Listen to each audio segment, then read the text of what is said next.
The halfway point of the college football season lands us here at McCauley Stadium as a pair of 2-2 teams square off. It's the Illinois Wesleyan Titans and the 24th ranked Wheaton Thunder. Hello from up top alongside Ross Johnston. I'm Aiden Kong Ross. Both teams are coming in with very similar situations. Both teams are 2-2. Both lost on their respective homecomings last week, and both need a win to keep any postseason hopes alive. Yeah, for sure. It's a big game in the season for both these teams coming in at 500. And, you know, Wheaton's still fortunate enough to be ranked, sitting at 24th after a tough loss last week to North Central, pretty big. But this is a big game for both these teams because you want to be over 500. Don't want to fall to 2-3 and then have to fight your way back up. Postseason is on the line for both these teams, especially Wheaton, because I think most fans expect them to make the postseason every year, so it's going to be interesting to see how this one plays out today. There are currently 5 teams, 2-2: Elmhurst, Illinois Wesleyan, Wheaton, Augustana, and Carroll. Let's start on the Wheaton side. Quarterback Mark Vercucci was sidelined with an injury last week against North Central, so veteran Xavier Jones got the nod. Ross, given the circumstances Jones was facing, how do you think he played? Yeah, I thought he played very well. I mean, after Jessica went down, he pretty much just had Bonga and Weeks as his big-time playmakers out there, and I thought he did a good job managing the game, making plays when they came to him. He's great at getting out of the pocket, scrambling, and extending plays with his athleticism.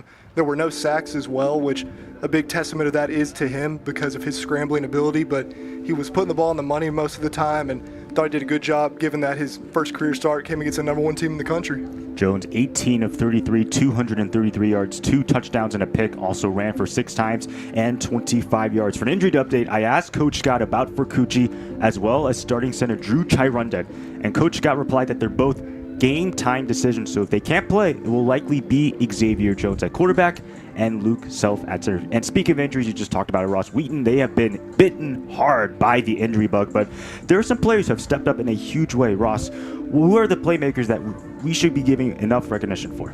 Yeah, I think, you know, the biggest part of the team that suffered injury is the offensive perimeter. You know, Titherington gets injured in the preseason, Cordenhoven's out, now Jessica's out.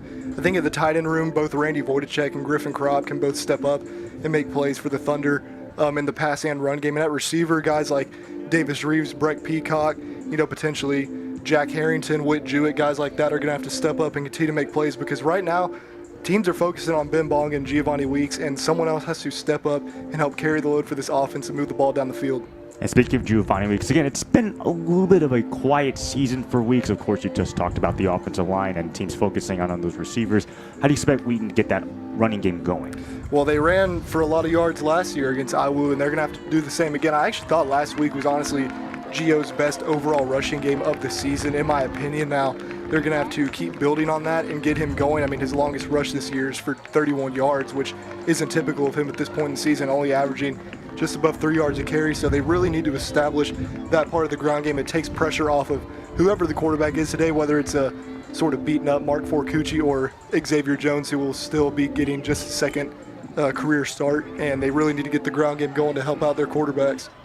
And we'll take it down to the field now for the playing of the national anthem, which will start in about 30 seconds.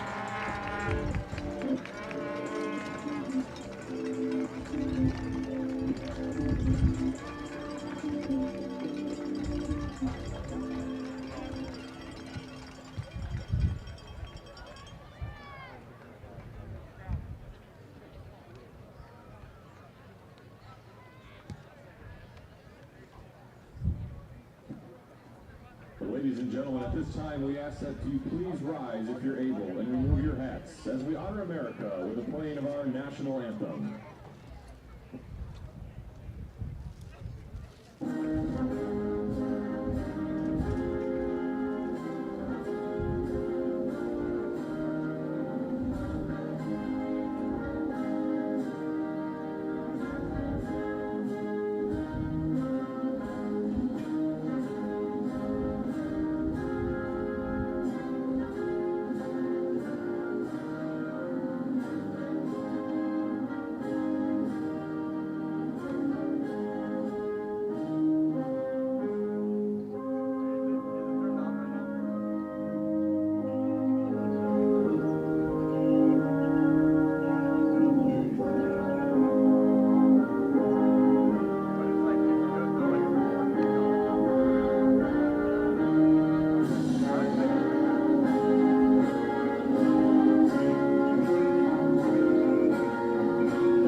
And meanwhile, for this Wheaton defense, North Central, they had their way last week, scoring touchdowns on 8 of their first 10 drives. And despite the struggles, Ross, this Wheaton defense, it still has to be taken seriously by Illinois Wesleyan. Oh, for sure. And I mean, honestly, I thought the defense played fairly well last week. They limited more of the explosive plays from North Central, although they did give up a few as well. But they were playing with a lot of tough field position spots most of the afternoon. I mean, there's playmakers at every level. Obviously, the secondary, you got Max Wilson and Riley Schwartz, 2 3-year starters at cornerback there. And then that front, the D-line has been fantastic this year. Parrish, Johannick, they've done a great job in there. And at linebacker, you got a bunch of returners as well with Eller and McClung there. Luca Torti actually leading the team in tackles right now. So they fly over the field. They're very well coached by Coach Swatter and the rest of the defensive staff, and they're going to look to give the Titans some fits today. 9 tackles for Luca Torti against North Central. Also led the team with 9 tackles against Augustine. Coach Scott talked about Luca Torti being a gifted player and not surprised to see him breaking out. Meanwhile, for the Titans, a tough loss against Washington where they trailed 26-8 at the break before their comeback bid fell short. Not the best showing offensively for Illinois Wesleyan. They had 4 turnovers and 6 dropped passes. They just won the toss and elected to defer. Well, Ross, how do you expect the Titans to respond? Yeah, they're going to have to play a really good game today to come out with the win in this one, as we see. Wheaton will receive in the west end zone. But they're going to have to play a very good game in this one. They really haven't been in sort of a close game yet, and I would imagine that this would be a close game if they were to come out on top or have a chance to. So they're going to have to figure out how to put their best foot forward on both sides of the football, obviously, and just make plays. Be opportunistic when the play comes to you, make it, and just play disciplined football. Both teams have struggled with penalties this season, and you can't afford to have that here today when you're trying to get a win as an underdog if you're the Titans. And defensively for the Titans, they boast a very solid defensive line. If Wheaton, they're not careful, we could be seeing Zach McNeese and Josh Lavacek wrecking the backfield. Yeah, they've both done a great job. They've racked up a lot of TFLs and sacks this season so far. And again, we talked about it at the beginning of the season, especially the offensive line was a big question mark for the Thunder. And they've improved steadily, I think, as games have gone on. They looked a lot better last week, and that's against one of the best fronts they'll play the entire season, if not the best. But the Titans have a great opportunity to get pressure on the quarterback and make life miserable for the Thunder back there on offense if they can get to the quarterback, because if you can get constant pressure and not give a guy time to throw the ball or go through his progressions, it can just limit what an offense can do. Should be a good one here. Both teams again coming in 2-2. Would love to get to 3-2. Keep any sort of postseason hopes alive. And Xavier Jones on the sideline warming up alongside Mark Vercucci again. Both Mark Vercucci and Drew Chirunda game time decisions. So we'll see who comes out onto the field for the Thunder.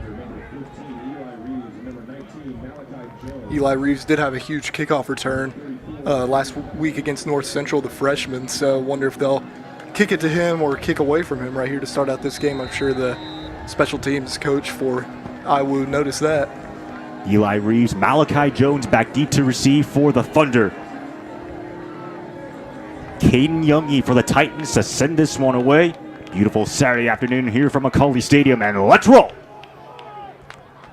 That is a short kick, and it will be returned by Eli Reeves looking for some space. Reeves cuts it across the 25. He's still on his feet, and he's going to be upended across the 30-yard line. Very solid return for him.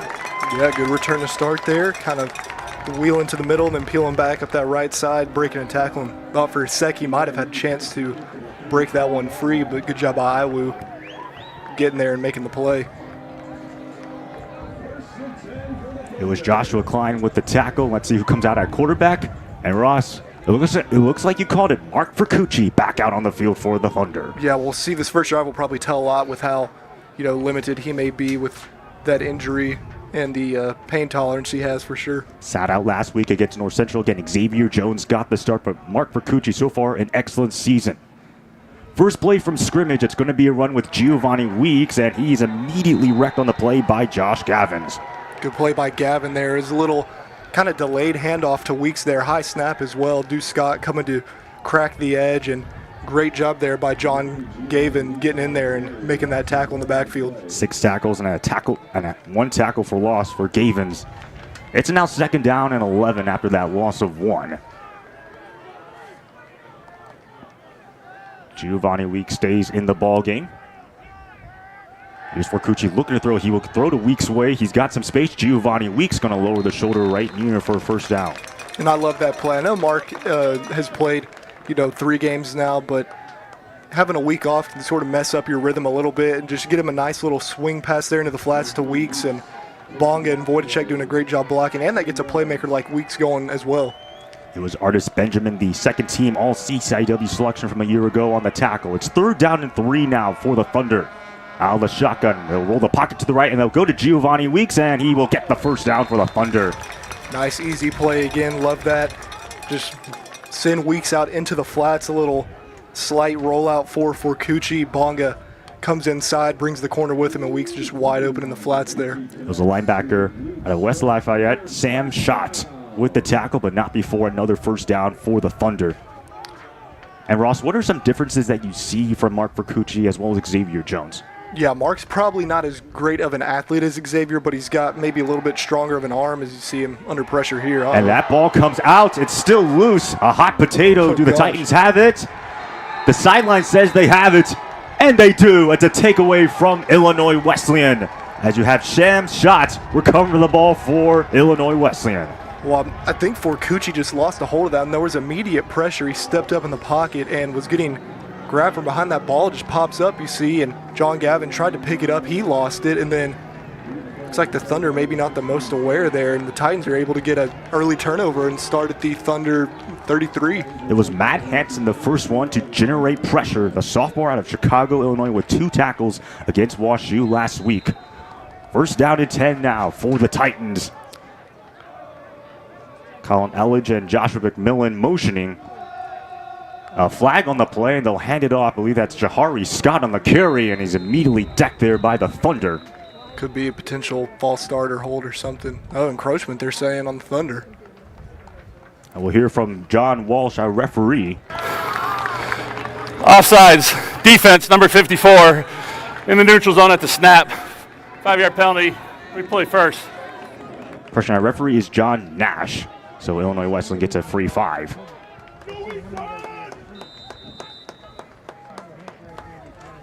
Well, and again, the Thunder defense, you're probably getting a little bit of PTSD to last week, just starting, tough field position, backed up, and then giving the offense a short field. So back out, sophomore Durman Smythe. A little inconsistent against WashU. On first down and 5, they will hand it off. Jahari Scott is immediately met. He's going to lose some yards on that play, as you had Johnny Eller there on the tackle. It's a great job by McClung and Eller. You see McClunger seal off the edge, and Christos Alexandros gets a good block on him, kicking him out there, but feeds him right to Johnny Eller, who's there to make the play. Jahari Scott, primarily known on special teams, had a kickoff return for a touchdown against WashU. 4th team All-American a season ago. It's 2nd down and 6 after the loss of 1. Overloading trips right here. McMillan in motion near the left tackle. Off the play fake, Smythe has time over the middle, pass broken up and incomplete, though. It was intended for Trey Moore, and it's 3rd down. That is excellent coverage there. Chase Smith from his safety spot, and they go trips right, fake the run to that weak side, and try to get Moore coming across the middle. Smith just right there. Good job waiting and not picking up a pass interference call and getting his hand in there and knock that one out. It's 3rd down and 6, and Ross, Coach got a chance to talk to him. He was raving about his safety duo in Chase Smith and Colin Moore. Yeah, they've been playing excellent football this year, both with interceptions and doing a good job patrolling that secondary. Titans 7 of 16 on 3rd down last week. Here is Smythe, 4-man rush, fires, passes, incomplete. Not in stride with Miles Key, and now brings it 4th down and 6 from the 29. Ross, what do you expect the Titans to do? I think they're going for this one. I think he got to, and that was great coverage on the play by Riley Schwartz. It looked like Key kind of stumbled out of his break. You can't really see it on screen, but just stumbled and threw the timing off a little bit. And with tight coverage, you got to be perfect coming out of those breaks at the top of your route. So, as you said, the Titans going forward on 4th down, they reject a 46-yard field goal, which would be the longest field goal for Caden Youngie, their kicker. This would be big for the Thunder defense to get a stop here. 4th and 6 from the 29-yard line. Same pressure. And they will bring blitz. Here's Smythe throwing quickly. That pass is caught. And it's going to be a first down. I believe it's Miles Key on the reception. And it is. And that's the go-to guy for the Titans. Miles Key has had a great season so far. And Thunder send the blitz. Great pickup by Scott. Quick throw in there. And good job of Smythe protecting his receiver from taking a big hit there. A breakout performance against WashU. 12 catches, a $147, and 1 touchdown. And 2 years ago, when Miles Key played against the Thunder, career high 12 catches, a $168. Yeah, and him and Trey Moore had big games that game, so Thunder definitely going to have to be stout in the secondary today. Off the turnover from Mark Vercucci, Titans still have the ball. They will throw a swing pattern to Jahari Scott, looking for some space. Jahari Scott right there at the first down sticks. He's going to be about 2 yards shy, though. Well, and they're saying anything Thunder can do, we can do better, as they do a little swing screen to their running back there, Scott, to wide side of the field, and good blocking out there. Thunder just a little late getting to the football, and Scott just good job sticking his foot in the ground and getting yards. 14 carries, 67 yards for Jahari Scott. Has 175 rushing yards this season, which ranks 8th in the CCIW. It's now 2nd down and 2 for the Titans. Once again, they get Joshua McMillan to motion, and they will give it to Scott. Runs right into a wall of Thunder players. I'm not sure if he got anything there. Good defense there by the Thunder. Looked like Owen Downing was in there, and pretty much the rest of the front bringing up 3rd and short. See everybody just staying gap sound, getting to where they're supposed to be, plugging it up so Scott has nowhere to go.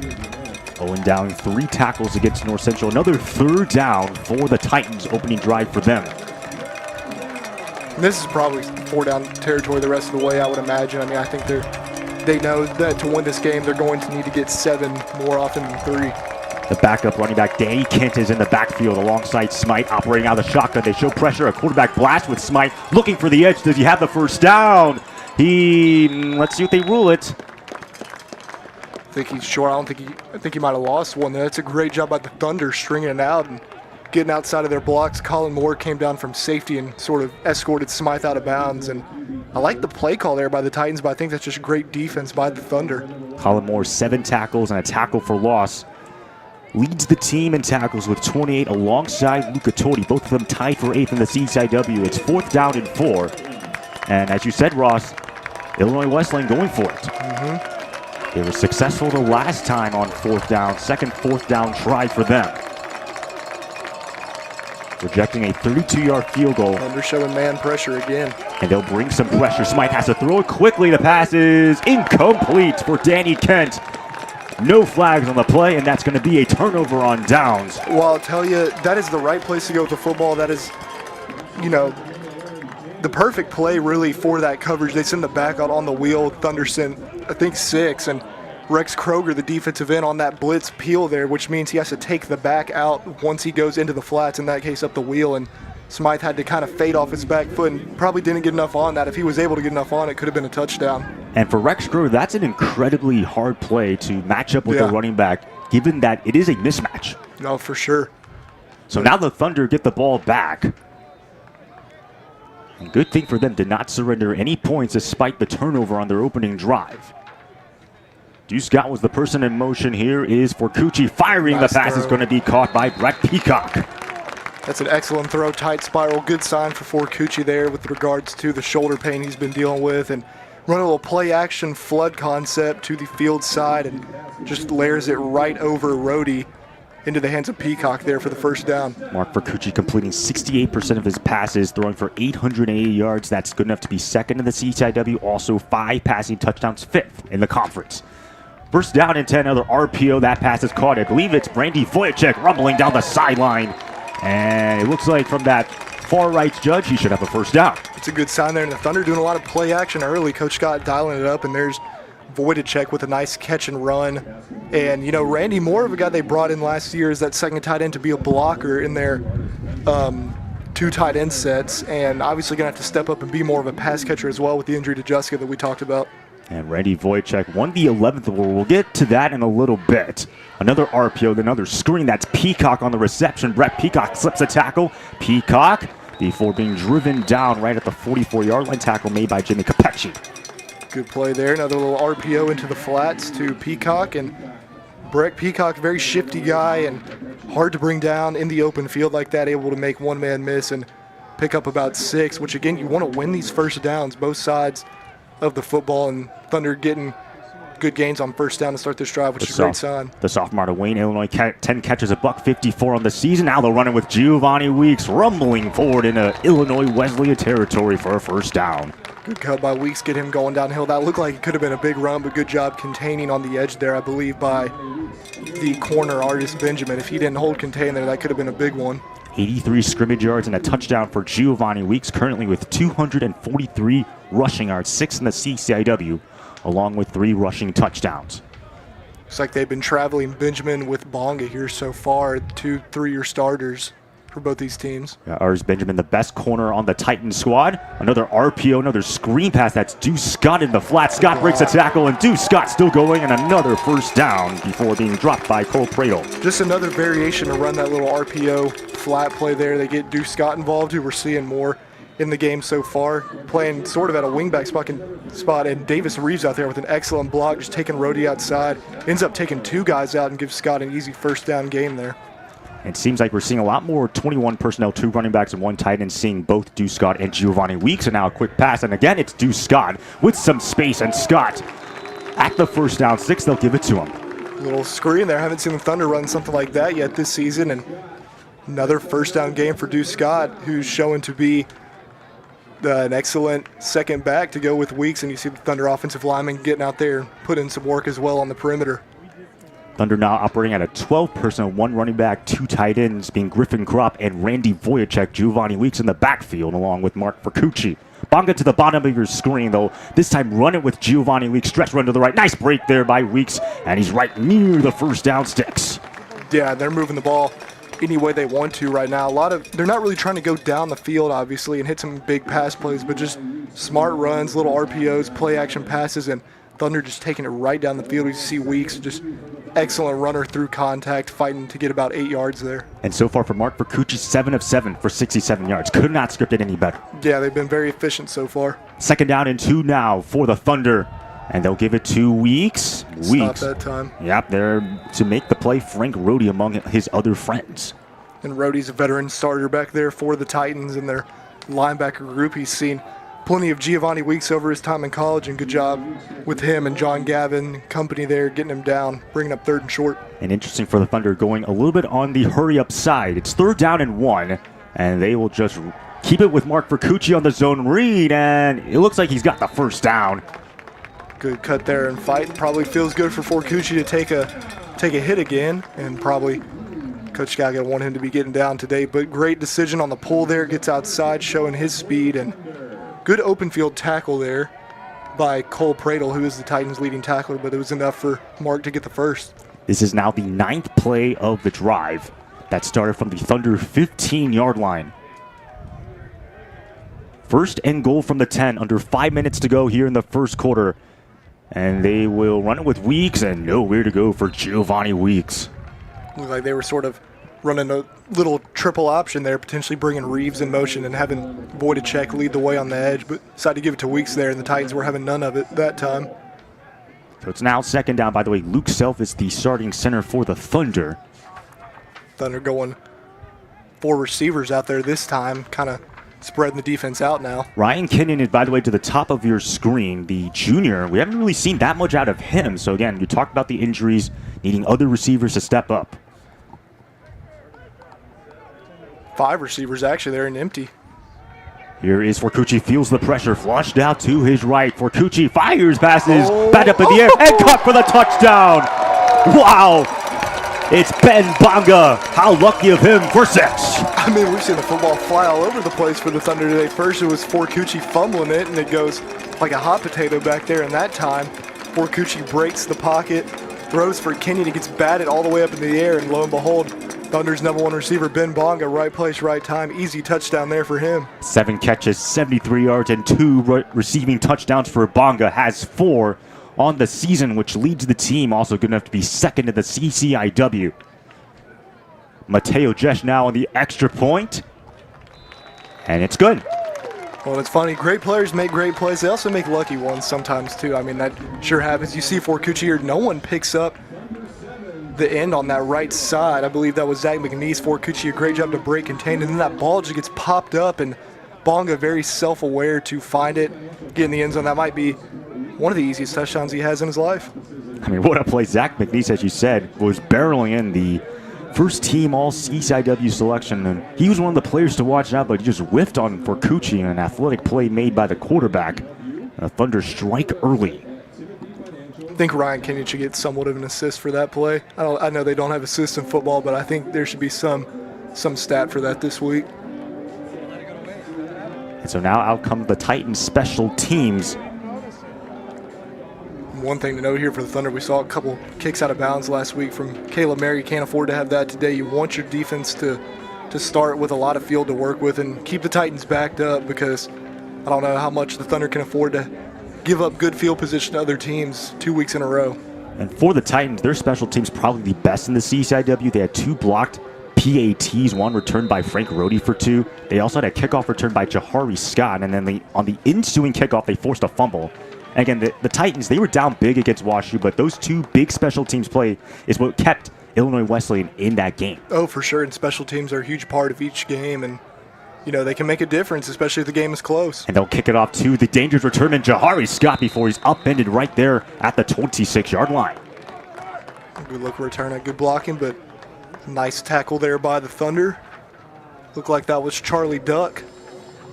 Another receiver that has had to step up for the Thunder, given the injuries to Court Noven and Caleb Titherington.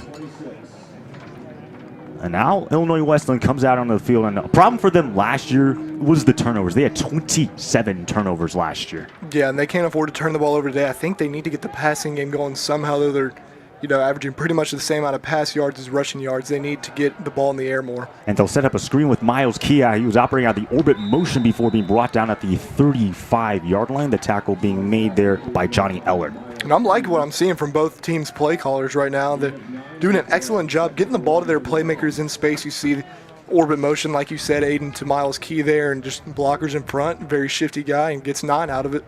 24 catches, 245 yards for Miles Key, both leading the team. Also both good enough to be tied for 5th and 9th in the CCIW, respectively.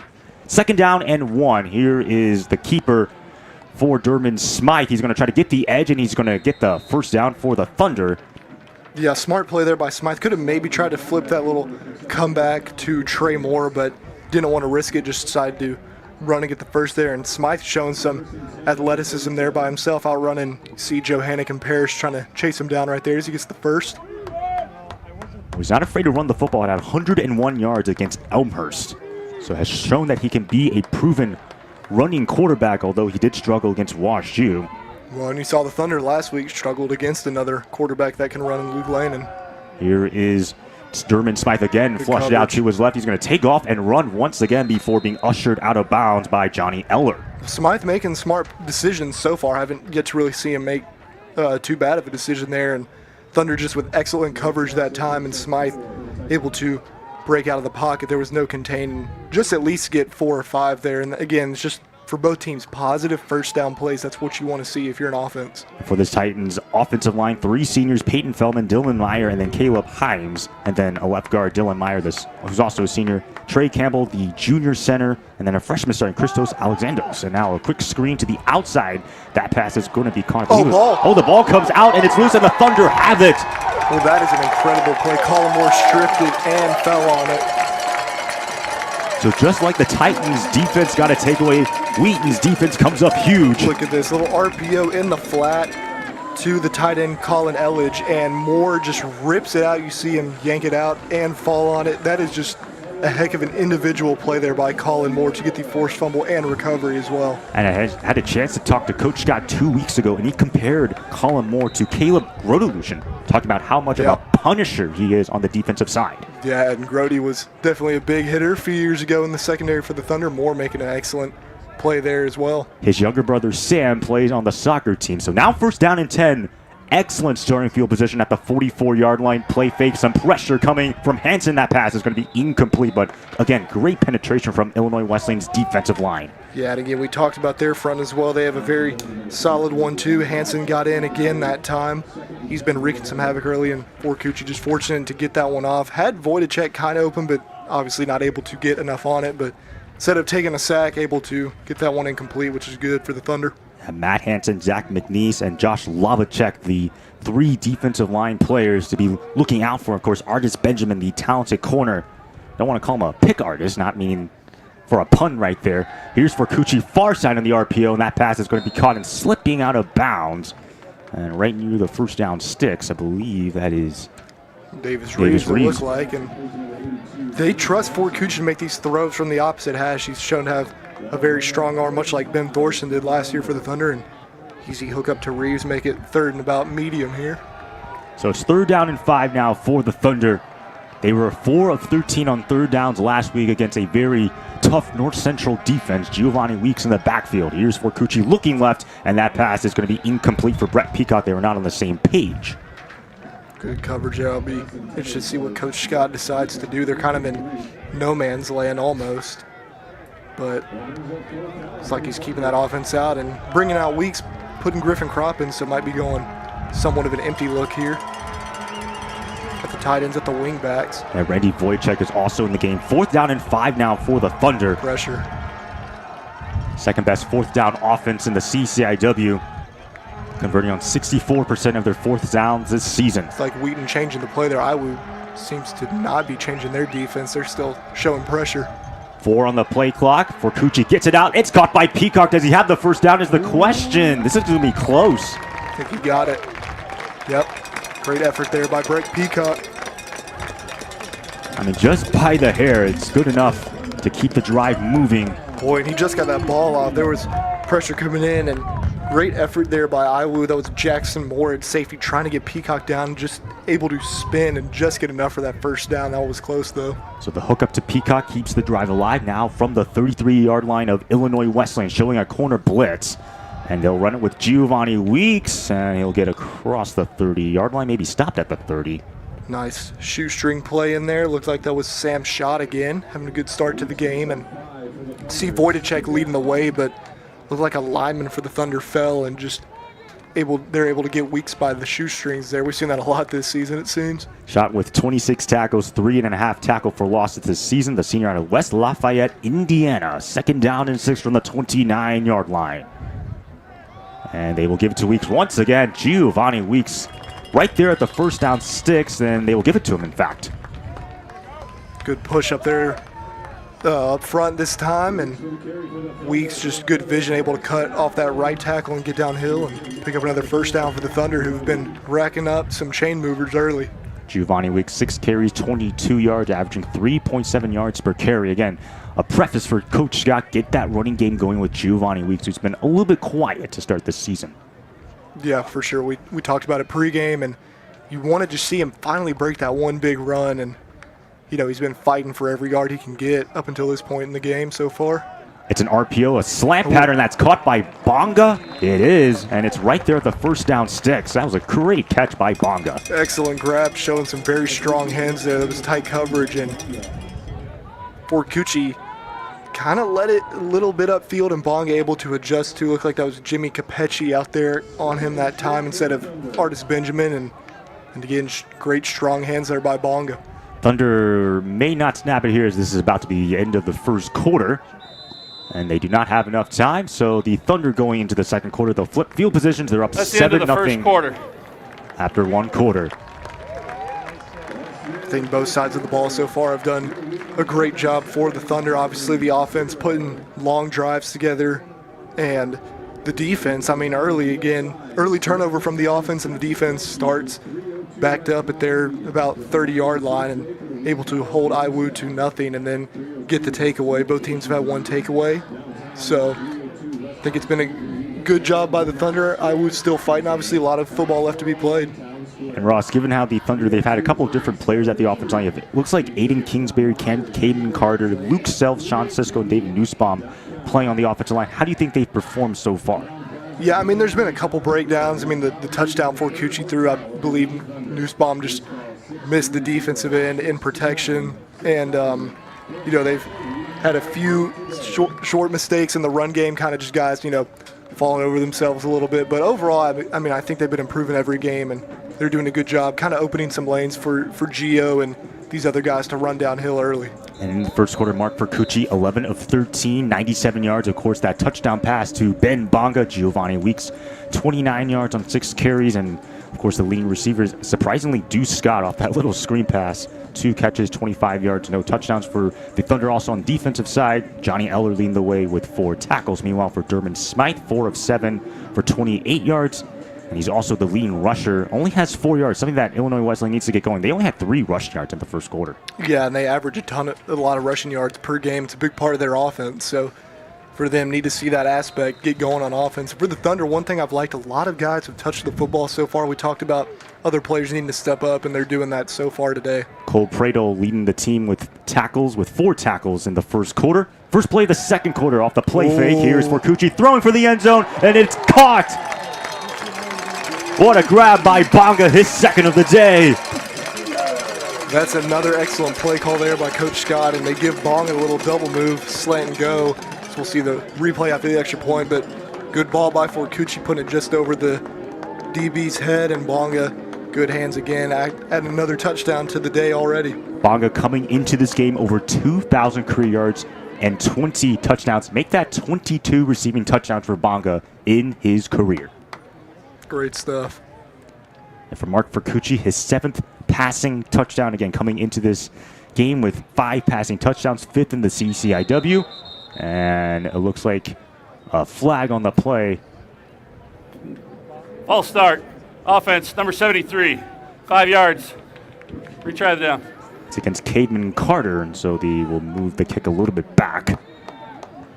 Makes this a lot more interesting. Thunder certainly had their kicking troubles in all areas again this season so far. Josiah Smith is the holder, by the way, who also serves as a kicker. And the extra point, it's good enough and it's good. Barely got through though. Yeah, a little ugly, but fortunate enough to go through. And we see the play here, Bonga, a little slant and go. And Jimmy Capecci tried to get enough hands on there, but couldn't. Great ball by Forcucci. And I don't want to say this because, it may not mean that much. Ben Bonga is from Wheaton, but now for the past few years has lived in Nashville, and I think there's just something special about living in Nashville. So shout out to the family and everybody back home. I mean, guys from Nashville just make plays. That's all I can say. I mean, you also talk about Griffin Kropp. Yep. Duke Scott. All those guys coming from Nashville. Seems like Wheaton, especially given how Wheaton, they're sort of a national brand for Division III football, recruiting from everywhere within the country. Yeah, for sure. And it's definitely a different recruiting pitch than most schools with obviously the faith aspect of it, which is the most important thing. But, the opportunity to pursue a great degree, play some good football, and, be close to the Lord. It's all great stuff, and the Thunder have used it to their advantage in recruiting for sure. Caleb Mary to send this one away for the Thunder. Danny Kank and Jahari Scott back deep to receive. They will not touch it, so the Titans will start with the football from their own 25-yard line. And again, something that needs to get going, that running game, 3 yards in the first quarter. Yeah, and you talked about also the turnover problems from a year ago for the Titans and giving up 1 to the Thunder on that last drive. And again, it was an excellent play by Colin Moore for sure, but you've got to be able to hold on to the football and put some drives together as well. There's also, I believe, a flag on the play from the 15-yard line, so the refs are discussing this penalty. After the return, personal foul, late hit, number 0 of the kicking team. 15-yard penalty will be added to the end of the return. First down. So it's against Andrew Partika. No, Coach Scott not going to be happy about that one. And again, it gives Iowa 15 extra yards. So now, as opposed to starting at their own 25, they start at their own 40 and cuts some of the distance. And Ross, you mentioned some of the special teams issues from last week. Yep. 2 kicks out of bounds, a blocked punt, a missed field goal, and also Coach Scott running onto the field, which added an extra 15 yards. He ran into the official. That was what happened last week, a run up the middle and just a body of Thunder players. They're still moving the pile, by the way, across the 40-yard line. I mean, this is just an ugly rugby scrum. Like the refs letting that play out a little bit. A little surprised to see that. Give to Scott in there, and Thunder just plug it up. Good job by Downing and McClung, the first 2 in there for Wheaton, and everybody else gets in. Good fight by Iowa as well, trying to push that pile. So now 2nd down and 7 from the 43-yard line. Illinois Wesleyan 31 yards so far in this ball game. Also only 2 first downs compared to Wheaton, who has 11. Operating out of 12 personnel with one running back and 2 tight ends. A quarterback blast for Dermot Smythe, looking for some space. There goes Smythe. He's going to get the first down and a lot more before being pushed out of bounds by Max Wilson. Yeah, they've been trying to they've motioned those two tight ends together a lot, and in the pre-snap, trying to get the defense off balance, and you see Smythe just following his blockers, cuts up field and gets outside. He got a good block there from Peyton Feldman up front, and just a talented runner, Dermot Smythe in his own regard, and big play for the Titans. And also the left guard, Dylan Meyer, leading the charge for the Titans. And I mean, for Dermot Smythe, he's not Luke Land, but you still have to account for him in the running game. Yep, and again, it just makes it harder because that's another guy back there who's a playmaker with the ball in his hands. Joshua McMillan runs to the right screen. Here is another quarterback keeper with Smythe looking for the edge, and Smythe is not going to get anywhere that time. The Thunder able to shut it down immediately. It was Caleb McClung. Excellent defense that time. They do a little pump and draw from Smythe. You see guard pulling around, and Scott trying to lead the way as well. Had to pick between Wilson or McClung, and McClung able to make that play for a loss of about 3, and now puts the Titans in 2nd and long, which is a spot you don't want to be in against this Thunder defense. 5 tackles and 2.5 tackle for losses for Caleb McClung against Carroll. Was named D3Football.com Team of the Week. Has 22 tackles and 4.5 tackle for losses. Senior out of Georgia. 2nd down and 13. Smythe fade, and that pass contested, incomplete though. Yeah, I'm not sure that's the guy you want to test either one-on-one coverage. Max Wilson out there, the preseason All-American 3-year starter, and Smythe trying to give Jimmy DC a chance there, and nearly had it at first. Took a tough fall there, but yeah, that's a tough one trying to battle Max Wilson out there. Wilson, one of 2 preseason All-Americans. Of course, the other guy offensively, Giovanni Weeks. It's now 3rd down and 13 from the 45-yard line. Be interested to see how the Thunder play this, if they want to try to get some pressure on Smythe or sit back or loading up the line right now. Titans 42% on 3rd downs this season. 4th in the CCIW. Still looking for their first 3rd down conversion. They will bring the blitz. Smythe flushed out to his right. He fires pass. It's going to be caught. And I believe he's going to be short of the 1st down. That was an excellent play by Dermot Smythe there. And the Thunder show pressure pre-snap and drop Eller and McClung out. And then they bring Torty.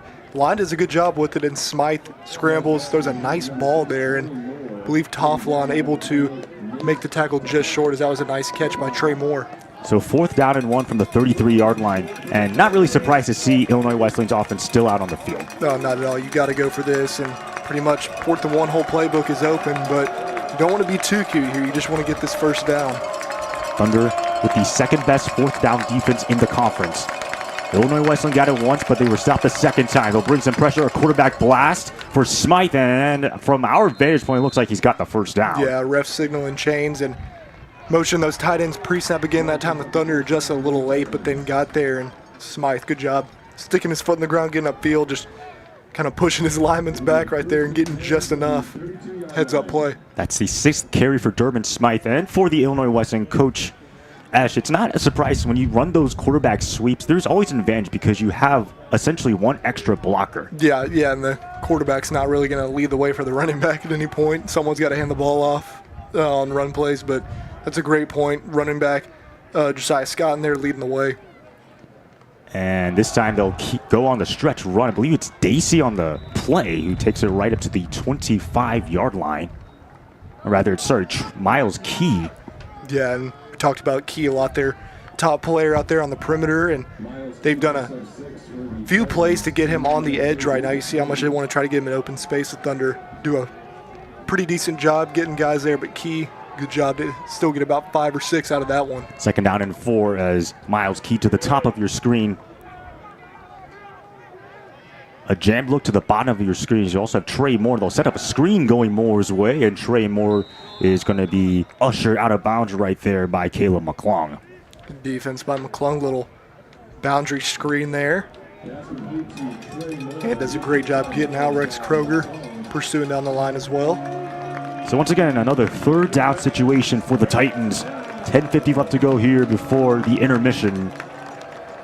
Now, I will say when I was doing that as good as they're giving themselves very manageable 3rd downs and the 4th down on this drive as well, which is, if you're going to be on 3rd down, you want it to be 3rd and short. And I'm assuming for the Titans and Coach Ash, this is 4-down territory. Yep, all drive, I would assume. Miles Key, the one in motion. They'll just hand it off inside, and that's going to be a 1st down for Jahari Scott before being tackled by Luca Torti. Well, the Thunder were there. Chase Smith came down from safety to play contain, but that's a tough tackle to make, coming down, flying down, and really your number one responsibility is to protect the edge, but obviously there a tackle for loss would have been great, but Scott with a great cut to get upfield and keep the drive going for the Titans. They're getting their defense some good rest as well. And also for the Titans, they rank 4th in time of possession. This drive is chewing up a lot of time, preventing the Thunder offense from taking the field themselves. Yeah, we've seen some long drives now from both sides in this game. Jahari Scott is still in the ball game. Miles Key to the top of your screen. He's the one in motion from the 17-yard line. Off the play fake, Smythe fading to the end zone. That pass is going to be incomplete for Marcus Marshall, the tight end. Yeah, a little wheel route, and McClung has done really well in pass coverage as well this season. Has to take it that time, and Smythe was a pretty good ball, but good job by McClung. Actually forcing him out of bounds there. I think one thing that is important to note, too, coming into this game, the Titans are very solid in the red zone this season. They have a very strong red zone offense, and now they haven't played maybe a defense as good as Wheaton's, but they usually get points when they're down here, so it's going to be interesting to see how this possession plays out. Yeah, all 14 possessions in the red zone have resulted in touchdowns so far. And Smythe is going to keep it himself on a quarterback blast, and Smythe, does he have the first down? He's right at the sticks from the far right judge. It looks like he's going to be just a bit short, so it's going to bring up 3rd down. Like that, fake the screen and lead him up the middle. We see, North Central run plays that look like that last week as well with Luke Lanin. So maybe Titans taking that one from their film study during the week and adding it to the playbook to get a nice game. Dermot Smythe, 7 carries, 17 yards so far. 3rd down and 2 from the 9. Tight end motion again. Looks like Thunder playing man here. McMillan and Eldridge getting under the quarterback run for Dermot Smythe. He's going to get the first down. It's going to set up 1st down and goal now for Illinois Wesleyan. Yeah, and that's a good play call there. The Thunder sent pressure up the middle again and played man behind it. And when you send that pressure up the middle, you can get that quarterback out there off tackle a little easier following his linemen who have been running a lot this drive as well. I give a lot of credit to Caleb Himes, the right tackle out of Dubuque, Iowa, leading the charge. These linemen are being put to the test for Iowa. Their coaches must have in really good shape. They're doing all this pulling. Jahari Scott is in the ballgame. It's 1st down and goal from the 2. 12 personnel for the Titans. Again, another run for Smythe. Does he have the touchdown? Defense. No. He's going to be stopped short on the play. Tackle made by Colin Moore. Good job by McClung there, too. Held him up just long enough to allow other guys to get there and beating those pullers, getting underneath them, and Moore able to get outside and get him down for no gain. It's now 2nd down and goal for the Titans. Still looking for their first score of the ball game. I think you definitely, if you're Iowa, got to try to run this one, and I wouldn't risk trying to test the Thunder secondary here, although we'll see what they decide to do, but could be looking to send Key in motion here, lined up in the backfield, yep.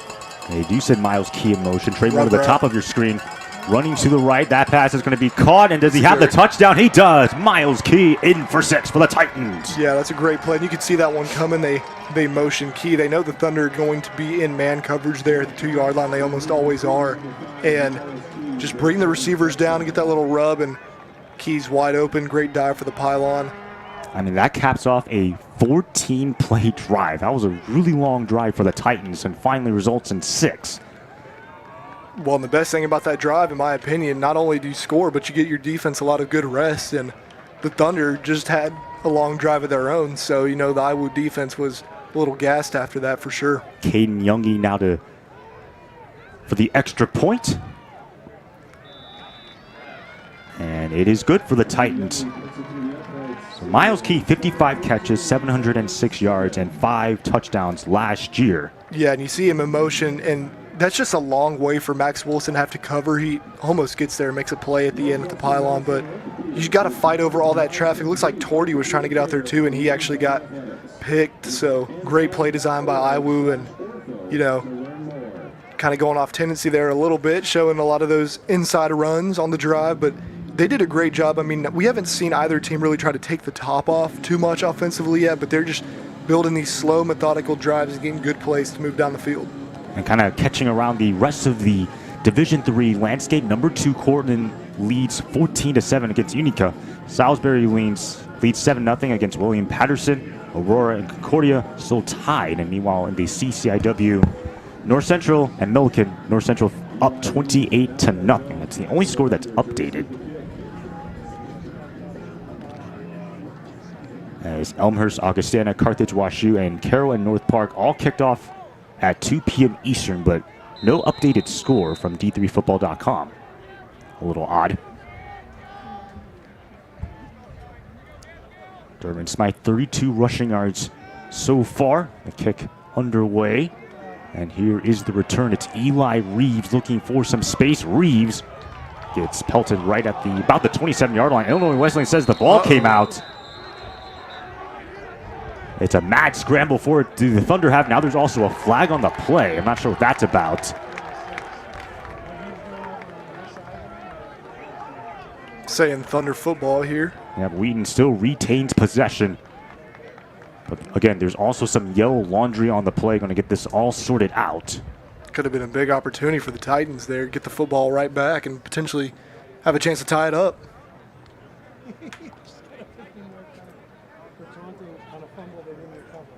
Thunder going to get pretty good field position out of this, I believe. There was an unsportsmanlike on one of the IWU players at the end of that play as well. Looked like Charlie Duck was getting into it with somebody, and probably an extra 15, I would imagine. After the return, unsportsmanlike conduct, number 46 on the kicking team. 15-yard penalty added to the end of the run. First down. So it goes against the senior Melchizedek Woodson. Trying to see here. It was hard to see the ball come out. Reeves on the return there and clipped in traffic. Yeah, definitely a live football there. Good job by Wheaton to get back on it. But now we've seen unsportsmanlikes on both teams as well on their kickoff teams. So Thunder get the ball at their own 41 now. Good field position. So Mark Bercucci back out on the field for the Thunder offense. An RPO, though, handed off to Giovanni Weeks, and he will go absolutely nowhere on that ground game. Good stop there by multiple IWU defenders, and that's what's been tough for Weeks all season. He just hasn't really had too much room to get going, especially on the outside, and IWU slamming the door shut on that one. A lot of guys in there, including Josh Havlicek, but Weeks is a back to where you want to get him to that second level because he can make so many guys miss, and he's got the speed to finish out these long runs, and they just haven't been able to get him to the second level a ton this season. Only averaging 3.4 yards per carry on the season. So second down and a loss of 1 on the last play for Cucci. He throws that pass incomplete for Peacock, which had Jackson Moore in coverage. Pass a little wide. Looked like Peacock might have taken a little too long at the top of his route, too. But a rare misfire from Mark there, just missing a little outside. It seemed like Mark Vercucci's footwork was a bit off on that play, which allowed the throw to sail wide. Yeah, a little bit. And now it's 3rd and 11, and a rare 3rd and long today for the Thunder. So IWU can have a big opportunity here to get a stop. Thunder 2 of 3 on 3rd down conversions so far. Randy Voyachek was the one in motion. Bonga to the bottom of your screen for Cucci, looking Bonga's way, and it's going to be incomplete as you had Jimmy Capecci in coverage. It's 4th down. Good coverage, good pressure up front as well as you see them get to for Cucci. Big number 99, Matt Hansen, who's been making some plays in the backfield so far, just bearing down on him and probably couldn't get that throw exactly where he wanted it to. Brings up a punt for the Thunder. So see Nate Toffela to punt, and surprisingly for the Thunder last week, they did not have to punt. Yeah, they did punt once, and it got blocked. Yep. Unfortunately. Marco Palagamas to send it away. And a stoppage of play. Let's see, there is a flag. I do see one at the 49-yard line.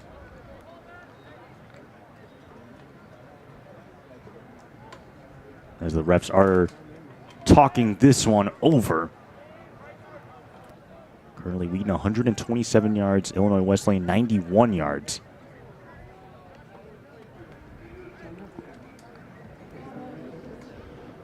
Offsides, defense, number 54, 5-yard penalty, still 4th. That's Josh Lavacek, the one called on the infraction. So it's going to bring up 4th down and 6.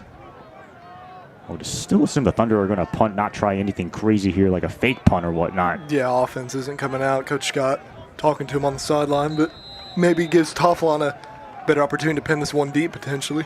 Polygon is still the deep man for the Titans. And this time a clean punt for the Thunder. Polygonas calls for the fair catch, and it is made inside the 15-yard line. That's where we'll see the Titans offense come back out onto the field. Good punt there, and 6:45 to go in the half. You know, another opportunity for Illinois Wesleyan to put another long drive together offensively. And the Titans, they do something called the Titan Table Talk. And, of course, Coach Ash, Zach McNeese, and Miles Key were on this week. And Coach Ash talked about, hey, that loss against Washington, it was a disappointing loss. And he talked about some of the sloppiness, 6 drop balls. They really struggled in the first half. Of course, those 4 turnovers really killed the Titans. Yeah, and again, they've had one today, but they've also forced one, so they're even in the turnover battle, which is good. And they'll hand it off to Danny Kent, the backup running back. Look at him rumble for a nice pickup for the Titans. A swarm of Thunder players there to make the tackle, most notably, I believe it is Isaac Parrish. Kent showing some good speed there. Nice cut in the backfield, but tough to run to the boundary sometimes. Looks like Max Wilson able to get in there as well. 173 rushing yards for Danny Kent. 9th in the CCIW, also has 3 rushing touchdowns. Also, what's surprising about Illinois Wesleyan is that Dermond Smythe has 5 rushing touchdowns, which leads the team. Of course, no surprise to see him do that, given that he does run the ball a lot. Yep. 6:05 left to go before halftime. 2nd down and 7 from the 13-yard line. Smythe again going to take off and run, and Dermond Smythe, he's got some real estate, and he's right there at the first down sticks. Does he have it? He's right there. And they will not move the chain, so I'm assuming it's 3rd down and short. I feel like he was staring down Key and maybe took a little bit long to get open, felt the pocket breaking down, and great instincts there by Smythe to get upfield. There's also a flag on the play, and the Titans are moving backwards, so I'm assuming it's against them. Holding. Offense, number 58. Half the distance to the goal line. Replay 2nd down. It's against Caleb Hines, the right tackle. That's a tough penalty. Goes from either a 1st down or 3rd and inches to 2nd and looks like it's going to be about 2nd and 15 now, and you're backed up at your own 6. So it's a tough penalty for the Titans to have. And when you have those running quarterbacks, it can be really tempting for the right tackles to want to hold, especially when the defensive player wants to engage with the quarterback, but instead you're being held. Yep. So now 2nd down and 14. You're backed up at your own 6-yard line, or the Titans. Man coverage again. And Thunder are showing some pressure. They'll set up a screen to the near side. That pass is going to be caught by Danny Kent before he is pushed out of bounds there. Good play call and read there. That was Johnny Eller who pushed him out of bounds. Yeah, then man coverage, they send 5 that time, and that's a long way for Johnny Eller to have to cover, take the back out, and good job running Kent down, forcing him out instead of giving up a 1st down. So now 3rd down and 5 for the Titans. They are 2 of 5 on 3rd down conversions so far. Danny Kent remains the back. Jimmy Dacey to the bottom of your screen, paired up against Max Wilson on an island. Here's Smythe throwing. That pass is going to be caught. And does he have the 1st down is the question for Jonas Capek. I think he's just short. Well, it looks like the referees are moving the sticks for now. Yeah, it was close. That was a great hands catch there, coming over the middle. And not for the 1st down. So good job by the Titans getting a 1st down out of being stuck back at 2nd and 15 on their own 6. That's only the 2nd catch for Jonas Capek. Had 1 catch for 4 yards against Central in their 1st game. So now 4:34 left to go from the 20-yard line. Here's Smythe going to keep it himself on a quarterback draw. Smythe runs into his own player, and because of that, only gets about 1 or 2. Yeah, unfortunate there. Just ran into his own guy, and then McClung right there to make the tackle. But doing these little delayed quarterback draws, and we saw a lot of this with North Central last week with Luke Lane as well. And I think that the Titans know that they have a capable running quarterback in Smythe as well. So trying to do some similar stuff, and those plays are tough to defend, but the Thunder do a good job there. 10 carries, 32 yards for Durbin Smythe. He's the Titans' leading rusher. As I believe Jahari Scott is back in the game for the Illinois Wesleyan. Trey Moore operating out of the orbit motion. Again, another quarterback run for Durban Smythe. He's got a little bit of space, and he's again going to be right there at the first down sticks for the Titans. Yeah, good job by Smythe sticking his foot in the ground, and Thunder kind of had it sniffed out again, but too many guys going outside and no one to plug that inside lane as Smythe was able to cut upfield. He has great vision for a quarterback as well. He knows exactly where to cut and get upfield. It was Johnny Eller, the one on the tackle for the Thunder. In fact, leading tackler so far in this ballgame with 6. Cole Prado for the Titans with 4. He's the leading tackle for the Titans. Here's a Smythe going to set up a little screen, and all the way right up to the 34-yard line is Miles Key. Yeah, and that could have potentially been something. Just looked like some of the linemen couldn't get out in time, as Key probably needs to bow back in a little more, but good job by the Thunder staying out there and getting on it. So about 45 seconds until the 2-minute timeout. 2nd down and 7 from the 34-yard line. And I'm assuming now you start thinking about clock management. You want to score and not give any time for the Thunder. Yeah, for sure. And they're probably going to need an explosive play in here somewhere. And they'll set up another quick screen. It's Jonas Capek. There's a flag on the play. Multiple, in fact. There's Danny Kent. I think there might have been a block in the back on Johnny Eller there, I believe. Couldn't really tell, but that's, I think, what it looked like. As you see another little swing screen. Both teams have run their fair share of those so far. Holding. Offense, number 88. 10-yard penalty from the previous spot. Replay 2nd down. It's against the tight end, Colin Elledge. So now moves the ball back. Yeah, and just another tough situation for the Titans to be in, and looks like another 2nd and 16, or 17 this time, so long way to go. And now for the Thunder, you're probably thinking about getting the ball back and getting points if you can get a stop. You've got the 2-minute timeout or 2-minute warning on your side, as well as all 3 of your timeouts, so a stop here for the Thunder could be huge. And if you're the Titans, the clock is running right now. Could you consider just running it out? Nope, they're not going to run it out. Here's Smythe throwing that pass high. It's batted in the air, and is it picked off? It is. Did they get the ref? It's intercepted on the play by the Thunder. Peter Johannick out of nowhere. Wow. Well, what a play there, and Smythe trying to fire it over the middle to Miles Key, and dropped it. Maybe got knocked out too by Smith, and I guess he got tipped by McClung, actually, and into the hands of Johannick, who gives the Thunder their 2nd pick by defensive lineman this season to go along with the one from Isaac Parrish a couple weeks ago. And what a heck of a play there by Peter Johannick. That's the 3rd tip ball that we've seen. Yeah. Or rather, not the first play. I mean, it was batted around, but wow, just those tip drills. So now the Thunder have the ball with 3 seconds to go before the 2-minute timeout, so they'll have to run a play here. Bonga operating out of the slot for Cucci, looking to throw on a 4-man rush, flushed out to his right. He fires pass incomplete in the area of Giovanni Weeks, and that'll take us to the 2-minute timeout. I mean, we talked about those takeaways for the Titans, or rather the turnovers. They had 4 against WashU, already with 2 in this first half. Yeah, that's a tough one as well. I mean, It's 2 minutes timeout. Just tough catch for Key to make. Ball gets tipped up, and again, like you said, Aiden, the 2nd sort of tip drill the Thunder have won today. Titans gave up 396 yards total, also 9 explosive plays defined as a run of 10 yards or more, or a pass of 20 yards or more. And for the Titans, I mean, you had Zach McNeese talking about making those adjustments in the second half, but by the time then the game was already over.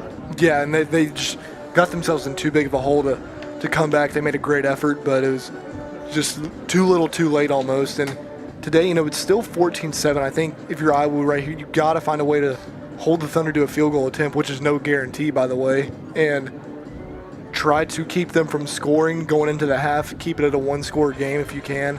It's going to be tough. The Thunder are pretty solid in the red zone area in their own right, and Coach Scott, this 2-minute warning gives him a chance to dial some stuff up here. But I think if you're Iowa, you have to get the stop, because this thing could start to snowball if you're not able to. The Thunder, 81% in the red zone. 6th best red zone offense in the CCIWs. Bonga now flares to the top of your screen. Giovanni Weeks still in the ball game. From the 28-yard line. Bad pass. Oh, no, they will go to the outside, and it's going to be Brett Peacock. And he's going to be upended a couple of yards shy of the first down. And now it's going to be interesting to see how both coaches approach the clock. Like that, get a little tap past Peacock with Weeks leading the way. Good effort by Nathan Schmidt on that defensive line trying to get there, and ends up Frank Rohde making the play. So it's interesting to see both teams not calling timeout. They're letting the clock run. As Giovanni Weeks, Deuce Scott are both in the ball game. The two back sets have worked well so far for the Thunder. We'll see. I'd imagine one of them is going out of the backfield here. 21 personnel for the Thunder, and they'll just give it to Giovanni Weeks. Stop. He's not going to get that first down. I would probably call a timeout now if I was Iwu.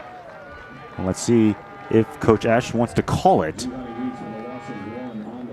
Say loss of 1 on the play. Wheaton definitely, I believe, going to go for it from here. That was a good stop in the backfield by Josh Havlicek. And now we get a timeout. Let's see who called it. Timeout, Wheaton. That's their first timeout of the half. So Wheaton's the one that calls timeouts. 4th down and 5 from the 23. It would be about a 40-yard field goal if they elect to go for it. But for the Thunder, do they go for it on 4th down, or do they just kick the field? What do you think?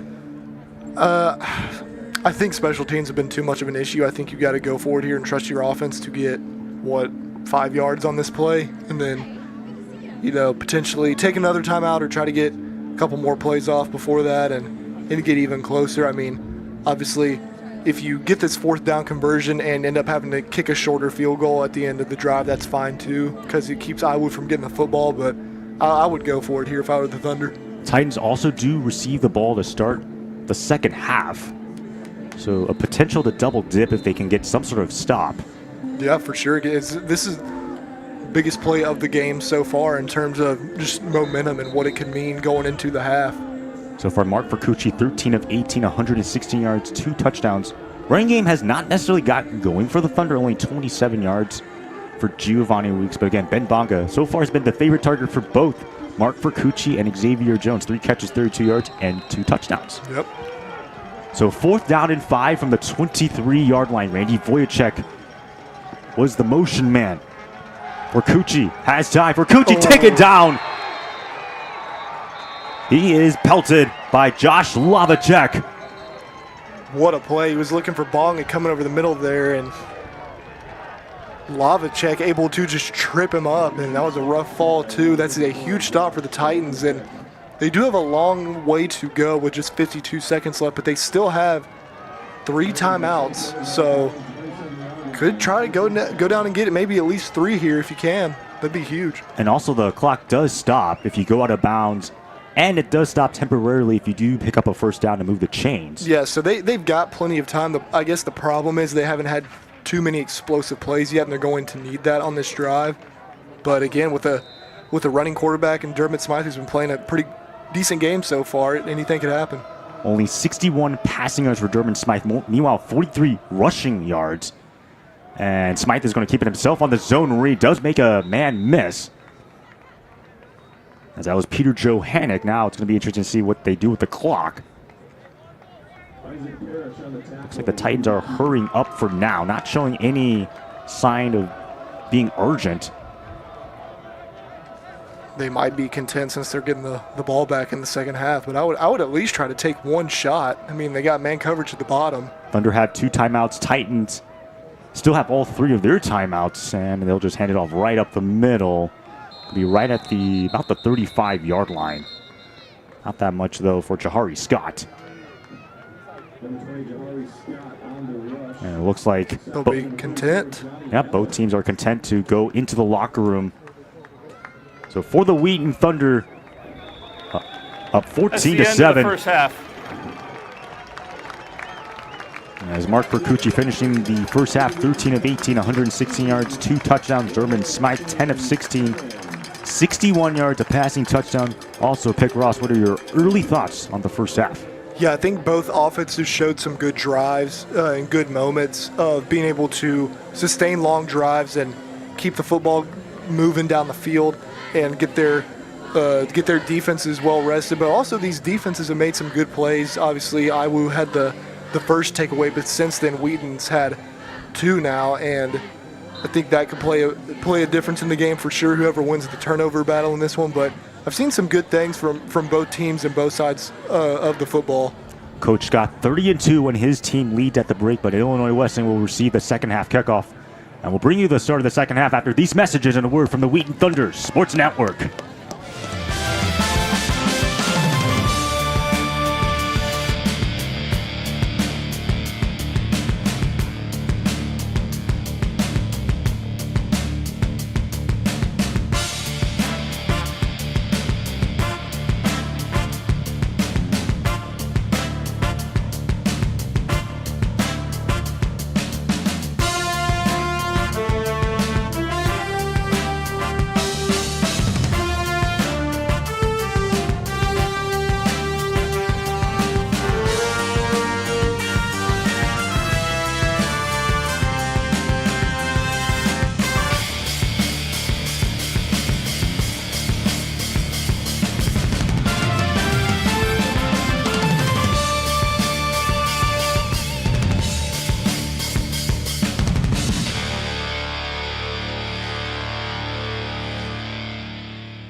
There are 6 things that you need to know.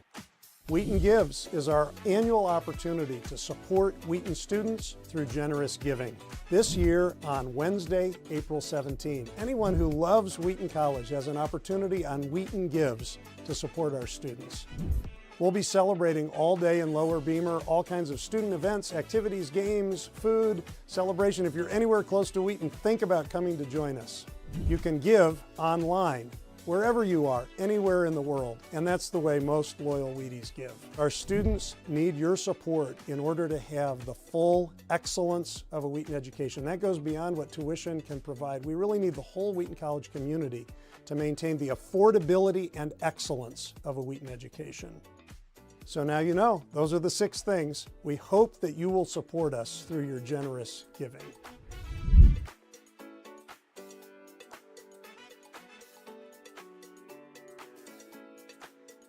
I would say be bold. There's a lot of people here on campus who want to enter into a relationship with you. So many programs and things to get involved with, but get involved and be bold in that. And also just be unashamed of who you are. Wheaton, there is no perfect Wheaton student. Rather, we're just a bunch of broken, sinful people who are just in pursuit of a perfect God.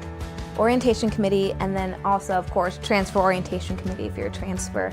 These are people who have been praying for you and are making so many invitations to enter into a relationship with you in that first month being at campus. So I would just say respond to those invitations, and that goes for OC members as well as the faculty and staff that surround them. I'd say the biggest challenge was how lonely it was. When you first step onto campus, you don't have all the friends that you're gonna have. And so it took time to just learn how to make friends again. One of the best pieces of advice that I had was to introduce myself to my professors as a transfer, and I was surprised just by how many emails I had from professors just making themselves known. So this is a campus where you're so known and loved.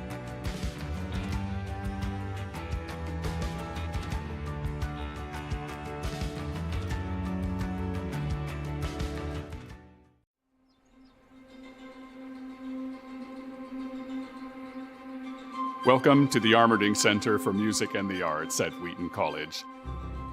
This beautiful new facility located in the center of our campus is a testament to artistic potential of every person, each one with imagination, creativity, and artistic impulse in the image of God. Home to the Wheaton College Conservatory of Music and Community School of the Arts, this space is not just a building. It's a virtual symphony of possibilities. Designed with acoustical excellence in every room, the Armerding Center is a haven for music study and performance. The Armerding Center hosts vibrant performance spaces, including the recital and concert halls, where the music comes to life again and again. These spaces host performance, worship, and study at Wheaton, in which every note, every melody resonates with a higher purpose, creating immersive experiences which transcend the sounds themselves. These venues, together with the Grand Edmund Chapel, provide opportunities to experience the sacred truths of music and the God who initiated music in the first place. Step into this thriving hub of creativity and community. Every week, the Armerding Center pulsates with energy, offering a kaleidoscope of events, faculty and student recitals, ensemble concerts, visiting artist performances, and masterclasses. But amidst the excitement, there is deep focus. Our state-of-the-art practice rooms, classrooms, and performance spaces are not just physical structures, but evidence of the college's commitment to acoustic engineering and aesthetic beauty. Over 40 practice rooms, a choral rehearsal room, and numerous classrooms underscore our dedication to the arts and the artists. Our students and faculty now revel in spaces with proper climate control, sound isolation, and ample storage. No longer scattered across 6 different buildings, the Conservatory of Music has found its unified home, a building named in honor of the esteemed Hudson T. Armerding, class of '41, former president of Wheaton College. We are delighted to share with you the Armerding Center. This space supports, encourages, and creates new pathways for artistic engagement. The building is much more than bricks and mortar. It is a symbol of the college's enduring commitment to excellence and the thriving creative community that calls it home.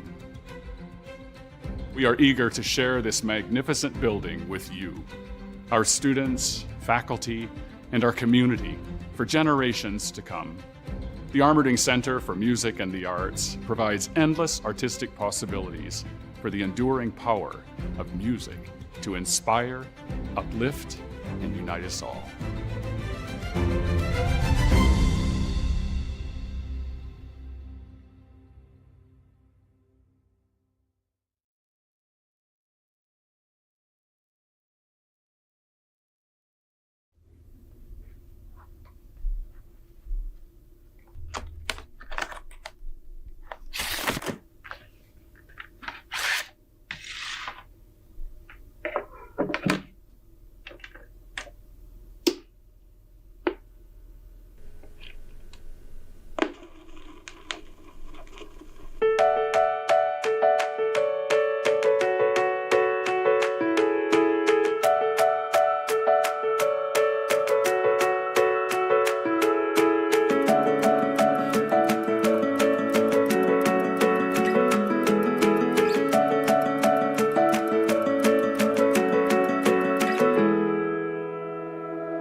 I think one of the fun things about deciding where to go to college is that all of your peers are in kind of the same place. Remember, other people have done this, other people have gone before me and will come after me and are going through it with me now. It's not as isolating as it may feel. I didn't really know what I was looking for at first.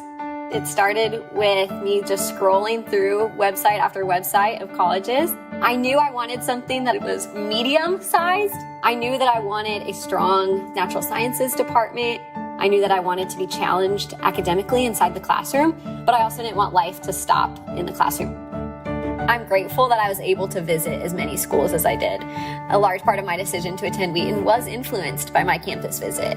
What instantly stood out to me was that everyone on campus was smiling. I felt welcomed, I felt appreciated, seen, and wanted.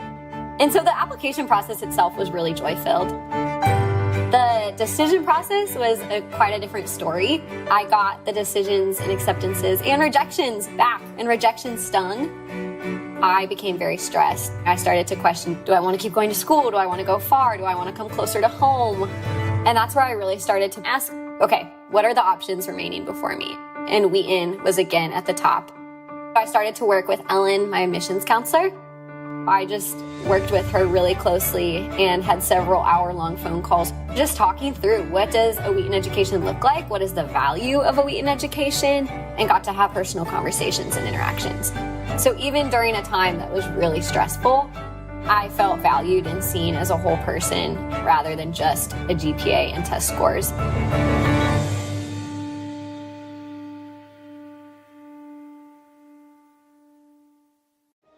Every corner of Wheaton College holds a story of growth. The Wheaton Fund is at the heart of these stories, transforming lives for Christ and His kingdom. The Wheaton Fund is more than just financial support. It is the financial lifeblood of Wheaton College, empowering every aspect of our mission.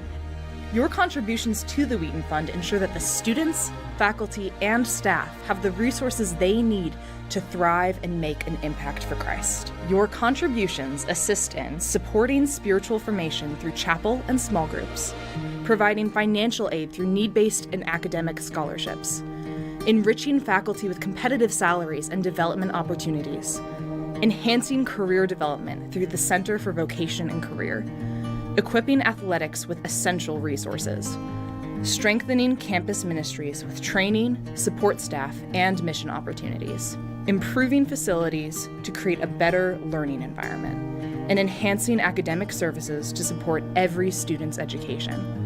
By supporting the Wheaton Fund, you help shape the future of Wheaton College and its students. Join us in empowering the next generation of Wheaties to build the church and benefit society.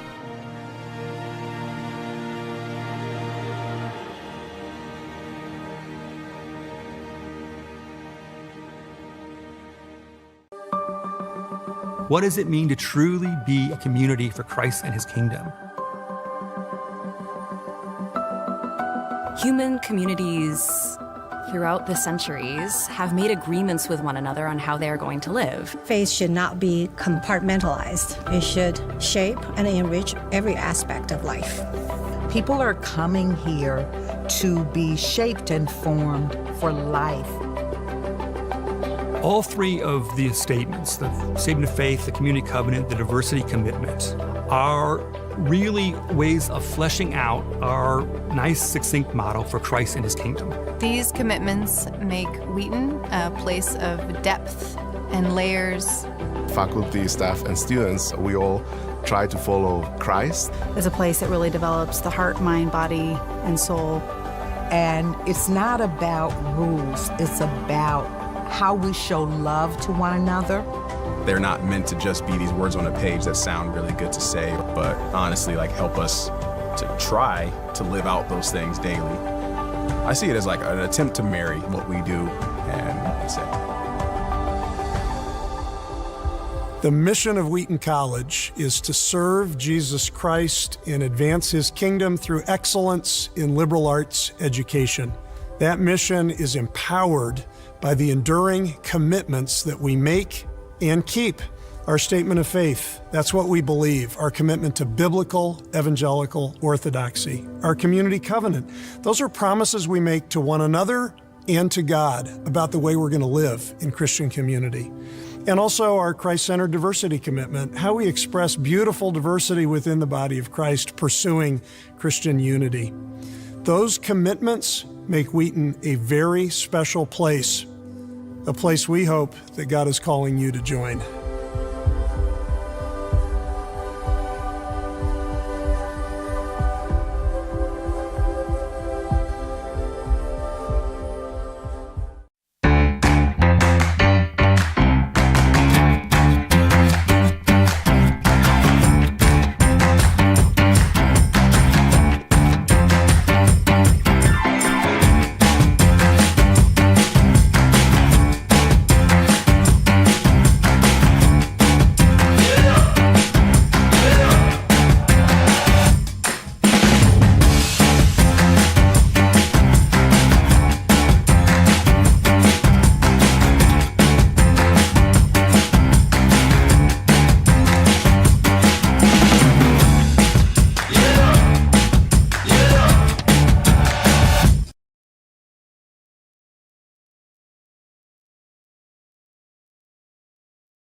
And welcome back to the start of the second half between the 24th-ranked Wheaton Thunder leading 14-7 against the Illinois Wesleyan Titans. And Ross, given how if you looked at the spread, according to Hanson's ratings, Wheaton was favored by 25 points. You look at that and you look at the scoreboard, given that the Titans are only down by 7, they should be fortunate that they're only down by a touchdown. Yeah, for sure. And, anything could happen in this second half. Obviously, either team could go on a run, but it doesn't really seem like that so far. I mean, it's been a close-knit game, some long drives by both teams, just keeping the defenses off the field and doing a good job moving the football. Obviously, a couple turnovers, but Iowa's done a good job. They fought, and they get the football back to start the second half. Yeah, Dermot Smythe, a very solid 10 of 16 for 61 yards, 1 passing touchdown, and 1 interception. But it was really him on the ground game, 12 carries, 47 yards, and doesn't have a rushing touchdown. But again, he's being a threat on the ground game. Yeah, and Smythe has done a good job this afternoon. I mean, the pick was ultimately just a good play off a tip ball for the Thunder, so can't really fault the quarterback on that one. But I think he's done a good job in the ground game. They've obviously done a lot of draws with him and little quarterback sweeps and whatnot, and just trying to get him on the edge and let him get upfield and help drive the football for this team. We haven't seen a lot of explosive plays from either side, but just good, methodical, drawn-out drives. And meanwhile, for Mark Vercucci, he was considered a game-time decision when I talked to Coach Scott yesterday, but coming out here 13 of 18, $166, 2 touchdowns. Of course, his favorite target being Ben Bonga, 3 catches, 32 yards, and 2 touchdowns. What a showing so far from this offense, but again, only 14 points. Yeah, only 14 points. They've got to find a way to get more on the board, and obviously the first drive ended with a turnover, but, I mean, Mark has looked pretty good today. Looks like he hasn't really missed a beat so far, and we talked about it. They're getting the ball to more playmakers today. Obviously, Bonga, kind of the main guy so far with the 2 touchdowns, but we've seen Peacock with some plays. We've seen Deuce Scott get involved. We've seen Randy Wojtaszek now get involved some more. So I think they got to just keep spreading the football around and then obviously get the ball in the hands of Giovanni Weeks and Ben Bonga. At Giovanni Weeks, 8 carries, 27 yards, averaging 3.4 yards per carry. Still looking for his first touchdown as we're about to start this second half between the Wheaton Thunder and the Illinois Wesleyan Titans. And what's interesting, I mean, the Thunder, they've won the last 4 matchups. Last Illinois Wesleyan win, you gotta go back to 2018, September 15th. Of course, Illinois Wesleyan gets the ball to start the second half, so an opportunity to level things up at 14 apiece. Yeah, it's gonna be a big drive. We talked about in the pregame, about both these teams being at 2-2. I mean, playoffs are on the line for both these teams, and obviously the Thunder probably came in with a lot more preseason hype and expectation than Illinois Wesleyan did. But if these teams could run the table the rest of the season and finish out 8-2, I think it'd be hard to keep them out of the playoffs, either one. But that starts with finding a way to get the win today for either side, and for the Thunder, obviously, being at home today, got to use the crowd to their advantage and just make some big plays, swing the momentum in this game, because right now it feels, I mean, Wheaton's up by 7, but it feels 50-50 for sure. Wheaton only with about 135 yards of offense. And that kick is underway by Caleb Mary, and that is going to be a penalty as the kick was out of bounds. Special teams continue to be an issue for the Thunder. We've seen penalties, we've seen missed extra points this season, we've seen multiple kicks out of bounds. Looks like Coach Scott going to talk to his kicker, but yeah, that's just stuff you can't have happen if you're the Thunder, especially in a close game like this. We talked about how good the Titans typically are on special teams, and that can be a big decision maker in the game. I mean, this is kind of surprising, Ross. In terms of yardage, finally got it. Wheaton only has 128 yards. Illinois Wesleyan 130. Yeah, it's been there weren't really many changes of possession in the first half. Just the turnovers, obviously, but there were just some long drives from both teams, and again, we've talked about there haven't been many explosive plays, but just short pickups. So Dermot Smythe is now back out at quarterback. It's going to be a handoff to Jahari Scott, who will take it out for a 1-yard gain for the Titans. Trying to get him on a little sweep on that left side. Good job by Isaac Parrish. Haven't called his name a ton today, but getting down the line and making that play there. Second leading tackler for the Thunder. It's interesting. Johnny Eller, we've called his name a couple of times. He has 9 tackles already. Yeah, he's been all over the field. Him, McClung, especially Colin Moore, obviously. He was one of the leading tacklers on this team, has made some big plays today as well, including that strip and fumble recovery. That is a career high for Eller as well. Here's now Smythe rolling out to his right. Smythe throws underneath. That pass is going to be incomplete, though. I believe he was trying to target his tight end. It was intended for Colin Elledge. I believe that's Eller again making the play there, breaking that one up, and Thunder sticky coverage, and Smythe just nowhere to really go with the football, tried to force it in there, and boy, Eller nearly was able to pick that one off on the sideline. So the 3rd down and 9. Going back to Johnny Elwood, he had 71 tackles last year, which was 2nd on the team. Also going to be 9th in the CCIW. A little bit of a surprise he was not named to any sort of all-conference team. Yeah, I would imagine that will change this year for sure as he keeps racking up these statistics and good performances. And Ross, another Tennessee product, Johnny Elwood out of Knoxville, Tennessee. Shocker. 3rd down and 9 from the 36. Already with pressure from Johannek, having to float that one up. That's going to be incomplete, though, for Jahari Scott. It's 4th down. That's just great team defense, and Owen Downing and Johannek getting pressure there on Smythe. Had to float it up for Scott and gave Chase Smith time to get there and jar that ball out. Good job going for the football there, not getting any sort of penalty as the Thunder get off the field defensively. So now the Titans have to punt this one away. We've seen Owen Owens and Johnny Miles as punters. I believe this is their first punt this afternoon, actually. Yeah, it is. I believe it's Owen Owens. Yes, that is his name. He's out to punt. Brett Peacock back deep to receive for the Thunder. Owens with 10 punts on the season. That one is almost blocked. End over end punt, and Peacock's not going to touch it. And that will be down at the 24-yard line. Well, that's a good way to start the half for Wheaton's defense. Now offense has to pick up the load and go down and get points here if they want to, fully swing the momentum in this one. But again, that was a big opportunity for the Titans to go down and get points on the board, potentially tie things up coming out into the second half. But as you said, Coach Scott's teams always do well when playing with a lead at the half, and Thunder showed it so far on that possession. 30-2 when they lead at the break. It's back out with Mark Fercucci. Very solid outing in the first half, of course. Favorite target being Ben Bonga. So from the 24-yard line, here is Fercucci throwing near side. That pass is going to be caught, and before being ushered out of bounds, Davis Reeves. That was Jimmy Capecci on the tackle. Good job by Jimmy Capecci there, and just an easy little short out completion for Fercucci right on the money to Reeves, and able to get about half of the distance they need on first down, which is always a good thing. And Ross, I had a chance to talk to Coach Scott. This was before their game against Carroll, and I argued, hey, you guys have looks like a quarterback-friendly offense, given that you've had 4 different starting quarterbacks. But he actually said, no, we don't really have a quarterback-friendly offense, and he talked about how Mark Fercucci had about 2.5 weeks to really digest this offense.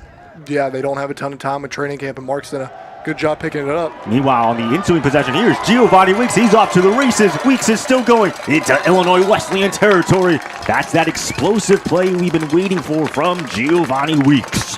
Yeah, and finally, I know he's been waiting on that one. He'll get a little breather here, but good blocking. They wash everybody down, and Weeks just has a big lane off that right side, showing the speed, and good job by the Titans to chase him down. He's seen a lot of times him being able to get those into the end zone, but finally breaking free. Only has 243 rushing yards in the first half. Came into this game with 27 rushing yards in the first half. Deuce Scott takes his place, as you said. RPO, though, handed off to Deuce Scott right up the middle. Scott spinning. He's still on his feet. How about the balance beam from Deuce Scott? Finally out of bounds inside the 20. What a run there. And both those guys having great days so far in the backfield. And Scott just big hole at the middle, follow those pulling linemen, great kickouts up front, and able to break one tackle, kind of spins around and twirls to pick up that first down. 8 carries, 64 yards, and a touchdown against Augustana. That was his first career rushing touchdown. Had a rushing touchdown against North Central last week. He stays in the ballgame. RPO, that pass is going to be caught, and it is going to be Whit Jewett on the reception. I believe that's his first catch of the year, if I'm not mistaken. Nice, easy little completion there on the RPO. And Jewett with a good catch, probably get upfield quicker there, but another good positive play on first down to, again, cut the distance in about half. So it's his first catch of the game. That's his second catch of the season. He did have a catch against Carroll. So now 2nd down and 5, and the Thunder moving the football really well. It seems like you script the drives on in the first quarter as well as in the third quarter. Yeah. Coach Scott always does that coming into the game and then coming into the second half. It's Griffin Kropp spread out to the top of your screen for Cucci looking the other way, and it's going to be caught by, I believe, Bonga on the reception. Let's see. I think he's just a tad short. Good job by Jimmy Capecci getting him down backwards there, but still 3rd and 1. Great opportunity for the Thunder. Now 3rd down and 1 from the 10-yard line. Thunder 2 of 5 on 3rd down conversion. They'll just give it up the middle to Deuce Scott. Does he have the first down is the question. This is going to be awfully close. Really good job by Iowa. Did about everything they could there up front defensively, but the chains are not moving. I mean, Ross, do you consider going for a 4th down? Yeah, you've got. I don't think we've really seen a 4th and short or 4th and medium decision from either coach today, other than going for it. And I know you've got inches to go or a foot or two. I mean, Coach Scott will go for that every single time. So Deuce Scott stays in the ballgame. They're 6', 200-pound back on 4th down and 1. Essentially 4th and inches from the 10. Out of the shotgun is for Cucci. Bonga and the man in motion. They'll just hand it off to Deuce Scott, turning his way forward. And it looks like he does have the first down for the Thunder. Yeah, great run there, and slice Bonga across and then get Deuce Scott on the inside zone there, and pretty easy pickup for the Thunder to move the chains. So now 1st down and goal from the 8 opening drive for the Thunder after the Wheaton defense force an early 3 and out. And look at that, Ross. Andrew Partika to the bottom of your screen. We've seen him before against Augustana. Wildcat look here with Weeks. Yeah, Giovanni Weeks in the Wildcat. And Weeks is going to keep it himself on the sweep, looking for the end zone. He's in! Touchdown, Thunder! Giovanni Weeks. There it is, and excellent drive. Great complimentary football. Defense comes out, gets a quick stop. Offense comes out, puts a good drive together.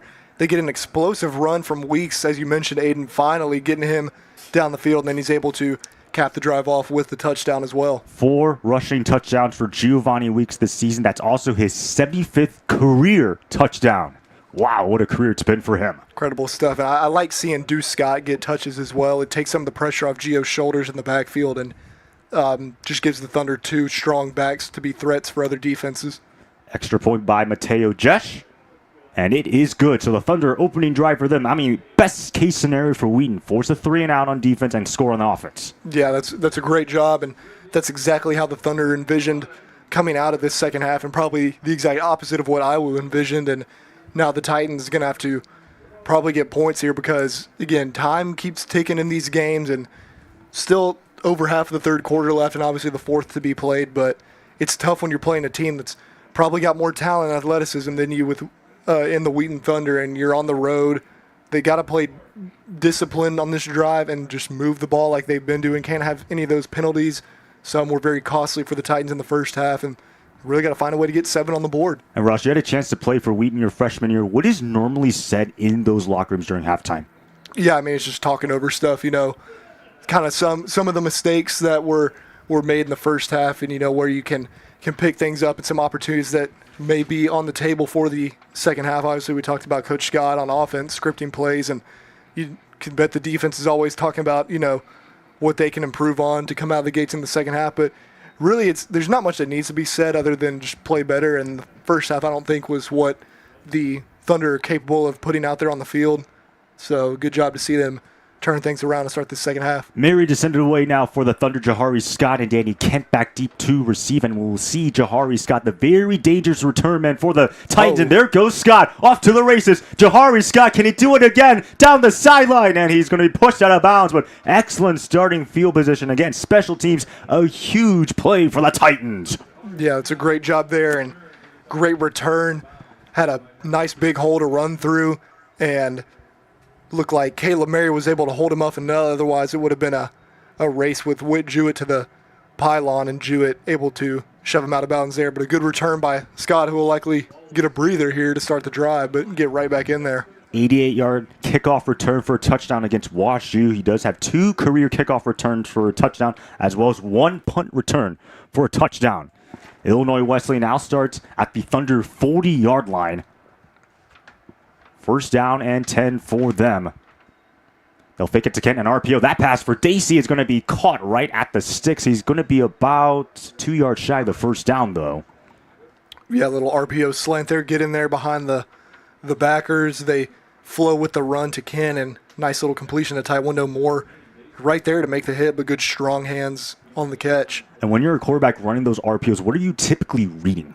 I mean, there's always a guy, always a key on that little RPO slant. I mean, you're going to be reading the backer inside, either Eller or McClung on that play to see if they come down. If they come down and flow with the run like they just did, you just pop in the slant right behind them. And this time, Smythe is going to keep it himself on the zone read right up the gut. He's going to be about a yard shy of the first down, though.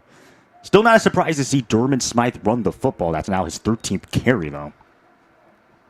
And again, this was where IWU had success in the first half, getting it to third and very short, and just not having much distance to cover on those third downs to move the chain. So this is a good spot for them to be in right now. Again, I mean, we haven't really seen either coach necessarily defer on fourth and shorts, but I would imagine you got 2 downs here to get 1 yard. Isaac Parrish and friends, one of the players to make the tackle. There's now, it looks like a timeout. Timeout, Illinois Wesleyan, their first of the half.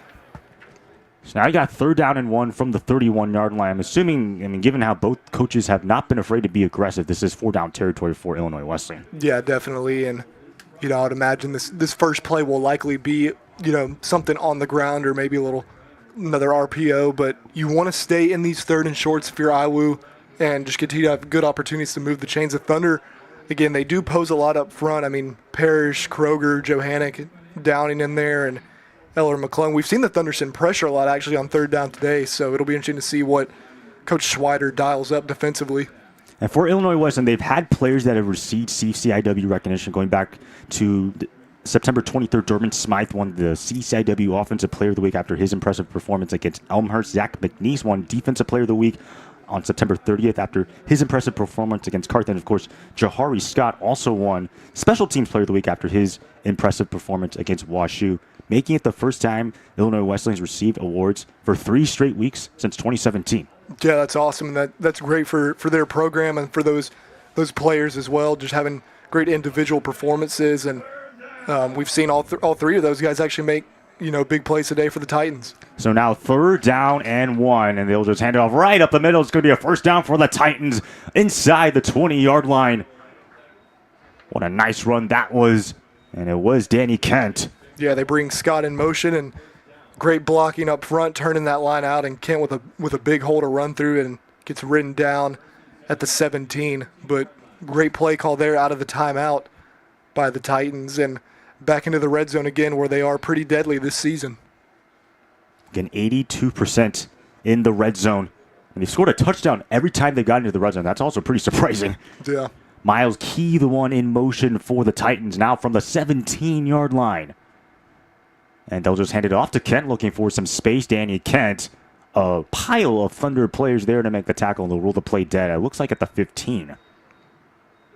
I like the patience by Kent there. So oftentimes you can see running backs try to hit that hole too quickly, and then some other lane opens up at that time. Again, just a good job by the Thunder. Parrish, I believe, the first one there, just getting bodies in and getting to the football. But a good patience by Kent.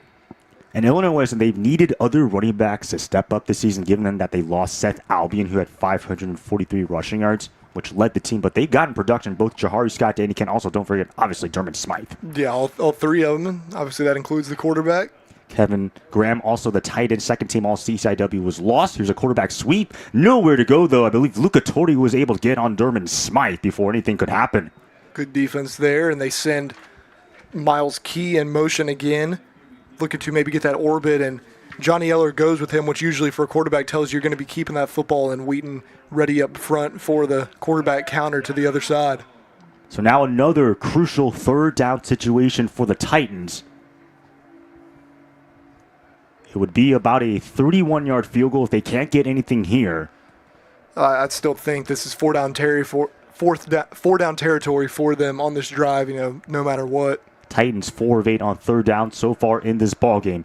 Joshua McMillan, the man in motion. Jahari Scott is back in the ballgame. Pressure coming. And it's an RPO. That pass is going to be, is it caught? Nope, incomplete. Jarred out. That's Chase Smith with a big hit on Trey Moore right there. And looked like Smythe might have had someone underneath that was open. He did have to get rid of the ball pretty quickly, but great hit by Smith. And Moore came up with the football, but it must have hit the ground. So now 4th down and 7. And Ross, as you said, the offense is staying out there on the field. Yeah, I mean, they gotta get 7 on this drive, and for the Thunder, this could be a huge stop for them if they can go down and get points again after this and really just, again, keep the momentum all on their side. Titans 2 of 3 on 4th down conversion so far in this ballgame. They are 40% on the season. Man coverage again. Will the Thunder bring pressure as well? No, they'll drop into 4. Here is Sachs throwing for the end zone. That pass incomplete. Oh, late flag. But there is a flag, as you said. Miles Key was the intended receiver. If that's on Chase Smith, I don't like that call at all. Referees are still debating on what the call is. We'll see if it's against Smith. Coach Scott seems upset, and if they call it on Chase Smith, I'd say he has a good reason to be upset. I thought that was textbook coverage. Pass interference, defense number 22. Oh, no. Ball will be placed at the 2-yard line. First down. Wonder if we can actually get a replay of that. See whether it was ticky-tacky or whatnot. I mean, they ran a little slot fade, and Smith was right on it. The ball was even, not uncatchable, but overthrown. And, I mean, move that key had already been falling to the ground in real time. Obviously, it kind of shows up late on the replay, but I thought that was pretty good coverage. I'm not necessarily a fan of that call, but gives the Titans a strong opportunity now to get 7 out of this drive. So Danny Kent is in the backfield. Jahari Scott to the top of your screen as the Titans are given new life operating at the Thunder 2-yard line. And they'll just hand it off. Nowhere to go, though, for Kent. Immediately pelted behind the line of scrimmage by Rex Kroger, as well as Peter Johannick. Yeah, and they ran that same play earlier this drive, bringing Scott in motion. That time Johannick gets right into the backfield and gets a hold of Kent. Kroger and McClung get in there as well, and now 2nd and goal at the 5. And, we talked about it earlier, the first drive when I was scored, kind of just saying, they're probably just going to run this one in now. It might be, and they ended up throwing it in. Now they might, need to try to throw it in. Thunder pretty stingy up front against the run in these situations. I think you got to get this ball out on the perimeter like they did on their first scoring drive. 19th career game for Peter Johannick, coming to this game also with 74 tackles and 18 TFLs. Tackle for loss. A 2nd down and goal from the 6. Quarterback sweep with Dermot Smythe looking for the edge. He's not going to get anywhere there. That Thunder defense, they were ready for that play. That's Johnny Heller again, continuing to rack up stats today, and the quarterback counter and sweep that they've been running all day. Linemen leading the way, and so many Thunder defenders there, led by Eller and McClung.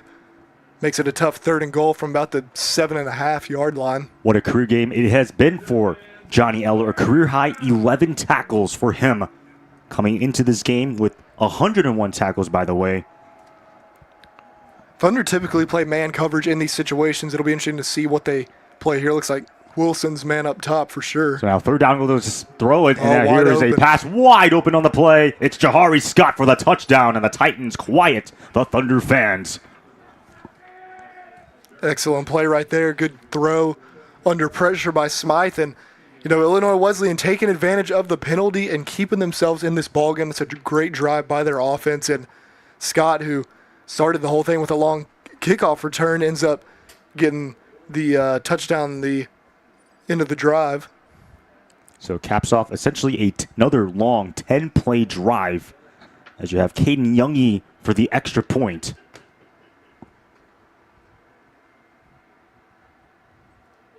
Ryan Sachs, the holder. That kick is blocked. The ball is on the ground as the extra point is no good. We definitely have to get a replay of that to see who blocked it. That came in pretty low off his leg. I wonder if it even would have gone in regardless, but yeah, it would have gone in probably, but good hands there. Looked like 89, I believe, that Griffin Kropp, one of the tallest players, if not the tallest player on this Thunder roster, able to get in there and block that one. 6'5", 227. Those are pretty nice intangibles for Griffin Kropp. Oh, for sure, and it helps you at tight end. Also helps you when you're trying to block extra points there, lining up over the center. So the Titans, known for their special teams. We talked about how they had a kickoff return for a touchdown. They blocked 2 extra points against WashU. Now a little bit of a miscue there as their extra point was blocked. But still, regardless, a much-needed touchdown. Yeah, and this was a beautiful play. They play fake to the back, and then they send him out on the little out route, and Luca Torti just gets caught with his eyes in the backfield. Scott is wide open, and good job by Smythe just to float it up there, make it an easy catch. That's an excellent play call, and And again, now the Titans, though the extra point was blocked, it's still a one-possession game, and they're still certainly in this thing over halfway through the third quarter. So now Caden Youngie back on the field to send this one away. Malachi Jones, as well Eli Reeves back deep to receive. We'll see who wants to take it. And that ball is almost muffed. The ball is on the ground now.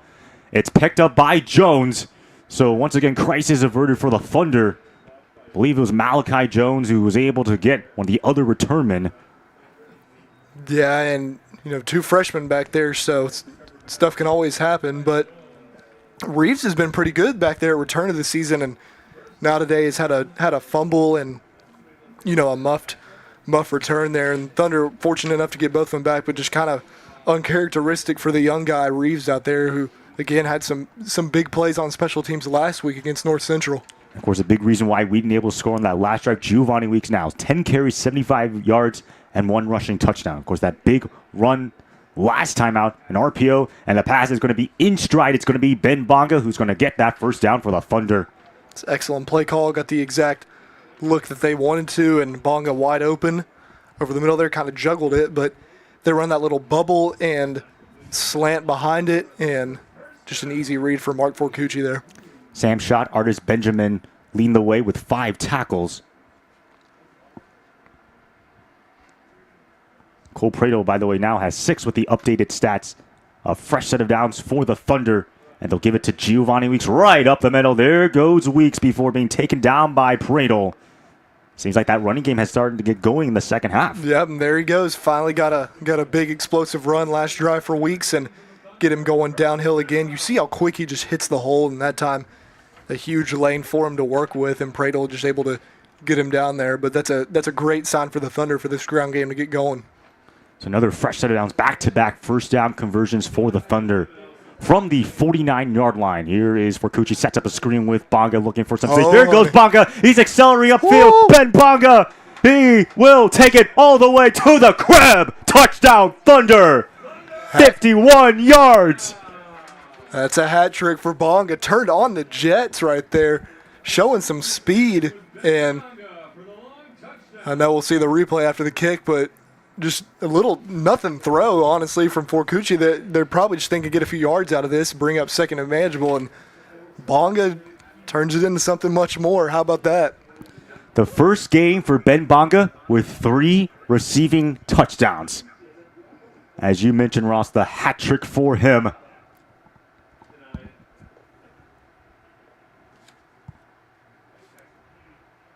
Extra point by Mateo Jesh, and it is good. And also that Bonga, 6 catches, a $101. 8 games with 100 receiving yards for Ben Bonga. Yeah, and they just run a little hitch at the line of scrimmage, and Bonga cuts inside, Benjamin misses the tackle, and then just outruns everybody. Great knee drive there, and able to get in the end zone for his 3rd touchdown of the afternoon, continuing to rack up these statistics, and probably, potentially, I don't know how the rest of the conference is shaking out, but another offensive player of the week in the CCIW potentially coming his way. 10 catches, a $174 for Ben Bonga against Carroll. That was the time that he won CCIW Offensive Student Athlete of the Week. But, I mean, you look at what he did last season, 1,035 yards the most. I mean, we said this before, the first Wheaton wide receiver to get over 1,000 yards since Alex Picorni. And given also the injuries that Wheaton has had, I mean, you're kind of forced to target Bonga. He could end up having a triple crown season within the CCIW if defenses are not careful. Yeah, for sure. And triple crown is a feat in and of itself, no matter who you are. But again, like you said, he's a great player that gets the ball regardless. But now that these injuries are stacking up on the offensive perimeter for the Thunder, I mean, it probably means he's going to get even more targets. And I mean, why wouldn't you want to throw the ball to him if he can do? I mean, we've seen the full display of him today, run after the catch right there, route running, going up and making catches in traffic. So just an excellent game so far from him. I mean, coming into this game, second in the CCIW in receiving yards, second in the CCIW in receptions, 3rd in the CCIW in receiving yards, 2nd in the CCIW in receiving touchdowns. I mean, that's not far, and there's a flag on the play as well. I think I would just picked up another unsportsmanlike. Looked like a couple guys were getting into it, and a face mask got grabbed. But good job by Wheaton to keep their poise right there.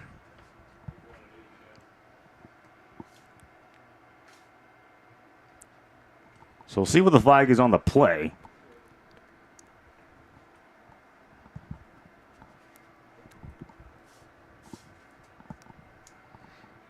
As they are still sorting this one out. The referee's being scattering out the 25-yard line. We have a dead ball personal foul on each team. Number 9, Wheaton, and number 1 of Illinois Wesleyan. Those penalties offset.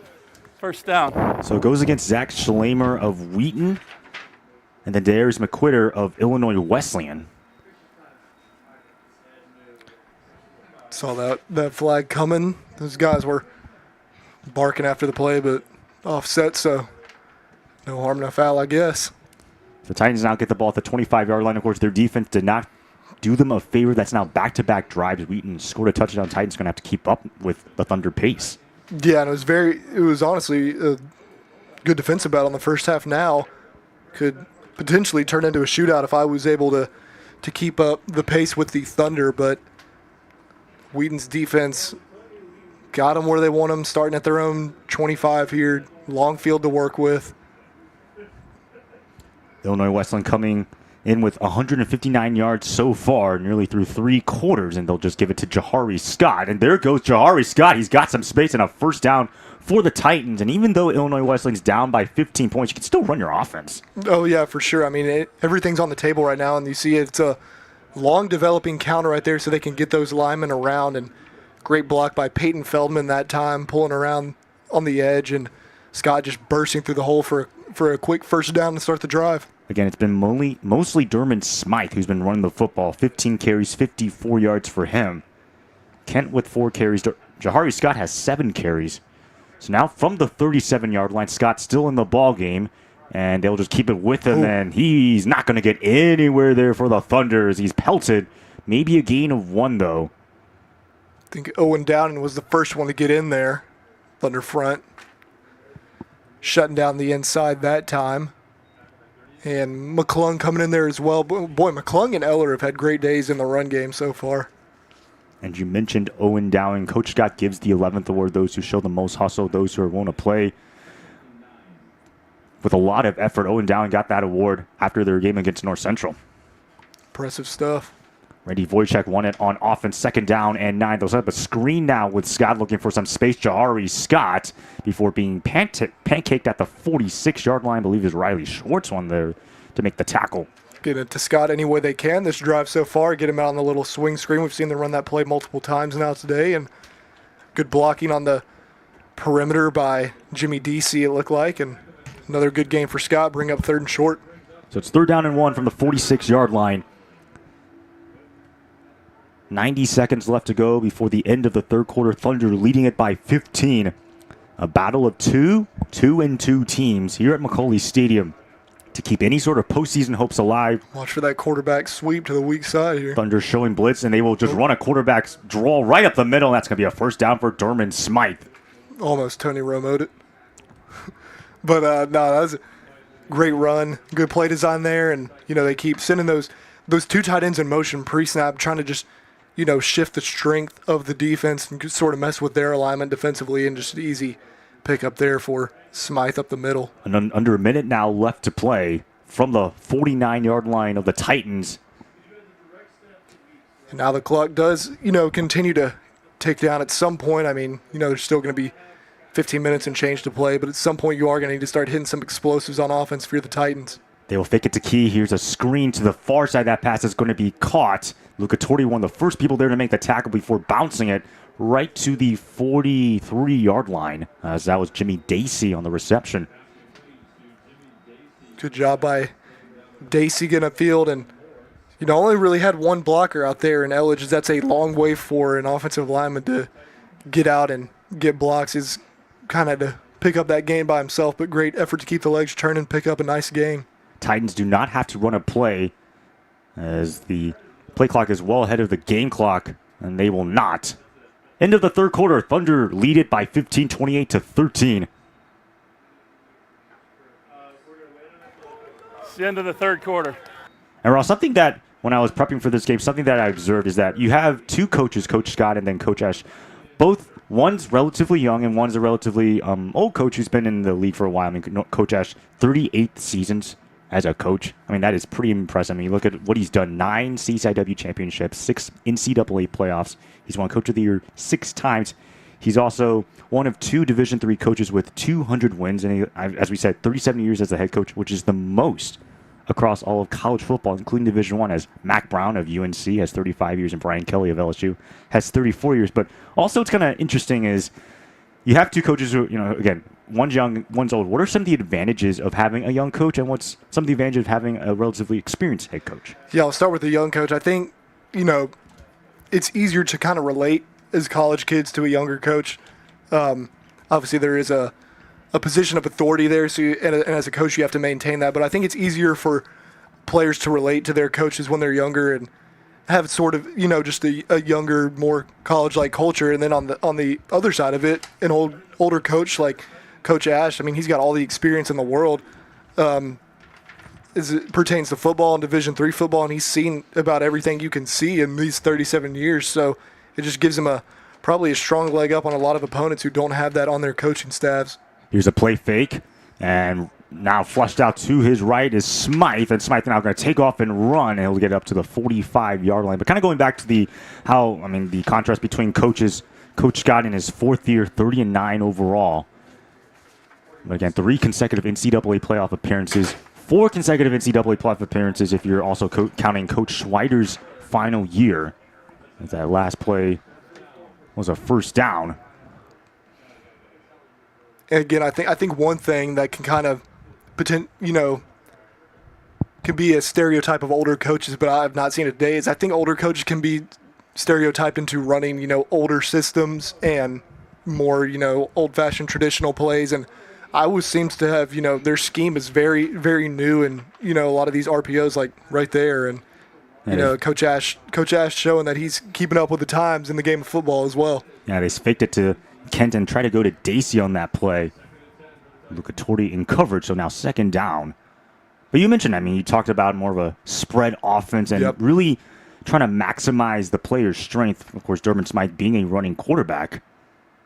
And also, it's pretty interesting for Illinois Wesleyan. Last year, we talked about how they had 27 turnovers. They also had 4 different starting quarterbacks: Ryan Sachs, Jay Lemonager, Zach Hines, and Durbin Smythe. But at least this season, getting a lot more consistency having Smythe under center. Yeah, and he's got a long time to grow in this offense and on this team as a sophomore. Here's 2nd down and 10. Smythe flushed out to his right, trying to direct traffic. There's a flag on the play. Might be a hold as Smythe is going to get a first down. But you can see Peyton Feldman holding his hands. This looks like it's going to be coming back, though. We saw that a few times earlier in the game. Holding. Offense, number 68. 10-yard penalty from the previous spot. Replay, 3rd down.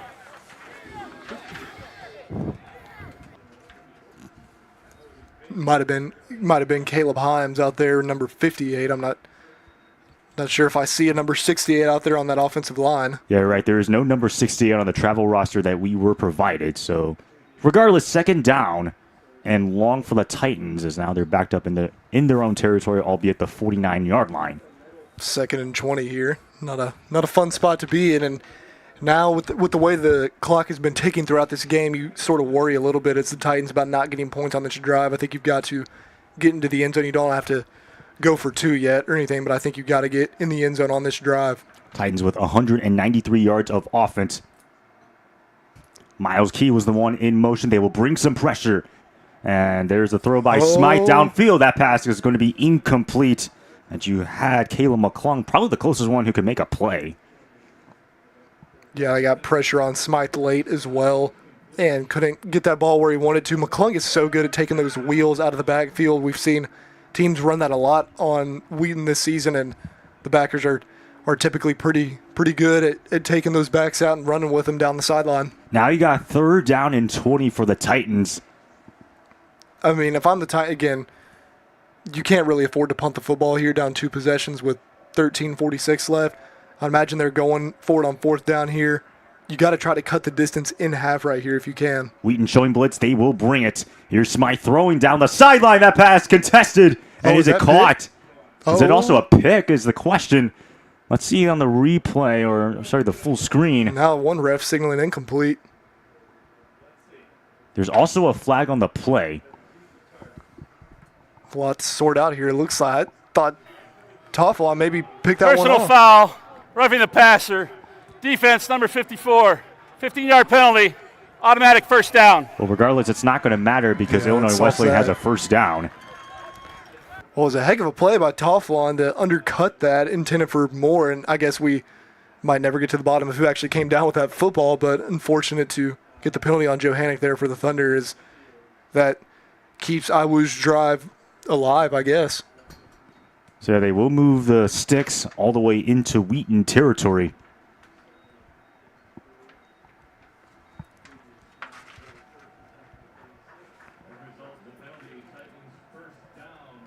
And also for Coach Ash, he talked about wanting to get Trey more involved in this offense. I mean, you look at the last two games before he played WashU, he said, hey, give me the football. I mean, he had a breakout game against WashU. And so far in this game, I mean, not necessarily the most productive, 2 catches, 14 yards, as the Wheaton Thunder have done a good job shutting him down. Another quarterback draw. Here's Durman Smythe. And Smythe will take it up to the 31-yard line for the Titans. Yeah, and they haven't thrown the ball, a ton down the field in this game. I mean, Smythe came into the quarter 14 for 23 for just 92 yards. So keeping most of their passes underneath. I mean, it's hard for receivers to kind of have those statistical games you want when that's the case. But Smythe has done a great job moving the football with, the opportunities he's been given. 18 carries, 58 rushing yards now for Durban Smythe, averaging 3.2 yards on the ground. 2nd down and 5. They'll fake it to Kent. Here's Smythe throwing. He's got Dacey and Jimmy. Dacey lowers the shoulder, and that's going to be a first down for the Titans. You know what I've liked seeing about Dermot Smythe is that even as a young quarterback, it can be so tempting when you're kind of churning out these short little plays to try to press and make the big play eventually just happen, to put it on your shoulders, make it happen. And he's been content with taking these short plays and little, intermediate completions and these little 4 or 5 yard runs and just driving this offense down the field. And it's been working at certain points for the Titans.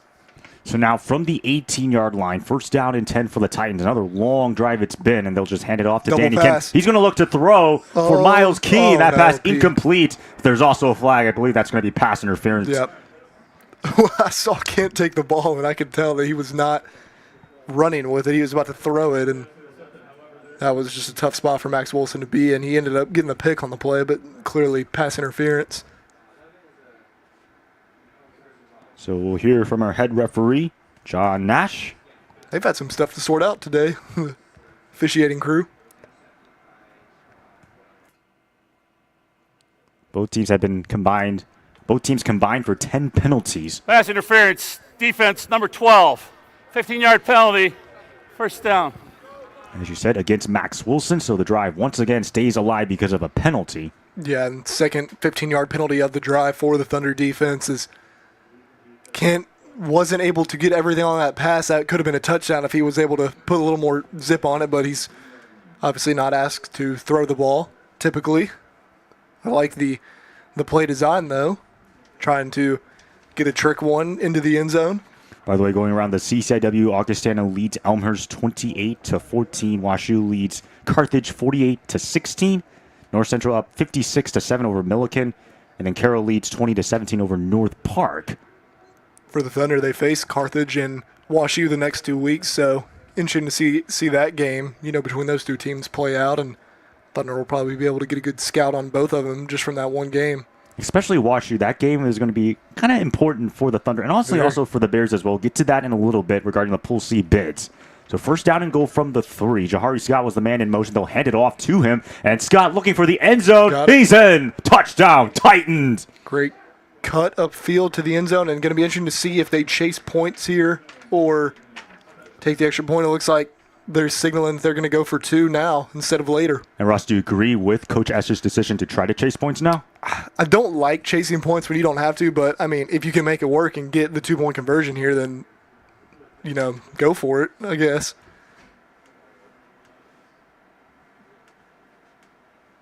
But the one danger is that if you don't pick this up, it's still a 2-possession game with 12 minutes left at 28-19. If you take the extra point and make it. It's a one-possession game too, but interesting. They got to call one of the best plays they've got right here. Titans 1 of 2 on 2-point attempts. Here is Smythe going back the other way. That pass is contested, and it is incomplete. Oh, no, is it caught? Wow. It is caught. Wow. I thought that was incomplete for a moment. Jahari Scott, what a drive from him. And Thunder were all on that play. It was a little play-action rollout throwback, and Caleb McClung is all over. He is not fooled one bit, and Smythe realizes it just gives Scott a chance, and what an athlete is Scott able to come down with that. And that was very close to being a two-possession game still, but now 28-21, and I was still very much alive. I mean, that was a much-needed play right there. I mean, you talked about Jahari Scott literally going up and making a play on the ball. But you see him getting that touchdown right there on the replay monitor. He got a lot of touches that drive, too. That was a fantastic drive from him individually. And we, I've seen him on kickoff return as well this game, so he's having himself a heck of a football game. So now back out, Caden Youngie is Illinois Wesleyan down by 7. Now they need their defense. I mean, this is still a close game. 12:03 left to go. Now they need their defense to get themselves a stop. Preferably, obviously, a turnover, but some sort of stop cannot allow many more points. Yeah, that it really is just not allowing points, and don't allow, too much time to be taken off of the clock. I mean, it'd be hard. It's hard to take 12 minutes off, but. And that will just go into the end zone. There'll be a touchback, so Thunder get the football right back from their own 25-yard line. And kind of going back to that, little podcast that the Titans like to do before every football game, it was Zach McNeese who talked about Wheaton and their next opponent. He was like, hey, if Wheaton doesn't take us seriously, we'll just take it from them. I mean, to be down by 7, given the point spread, which was Wheaton minus 25, given the fact that Wheaton's still ranked in the D3Football.com poll, I mean, they're keeping this one a game. Yeah, and I don't think the Thunder came into this game, naive, not taking them seriously. I mean, it's two football teams who are 500 right now, so it's a level playing field, some may say, and it showed that it's been a pretty even game so far. The Thunder, up 7 obviously and have the ball, but anything could happen. Thunder with 280 yards of offense. Here's Mark Vercucci keeping it himself as he'll get right up to the 30-yard line. Good job there by Mark with trying to go on the RPO to Bonga up top, and certain point, if it's not there, you got to pull it down and run it, because you will likely get a penalty for a lineman downfield, so smart to just take off and get some yardage out of that one. 18 of 23, 195 yards, and 3 passing touchdowns for Mark Vercucci, all of them going to Ben Bonga. A career game so far for him, over 100 yards. His first game with 3 receiving touchdowns. 2nd down and 5 with 11:25 left to go. As Bonga is to the bottom of your screen, another RPO, a screen pattern switch, Jewett on the reception, and Jewett, he will lunge forward right near the first down. He's going to be about, it looks like a yard shy, or maybe he will get it.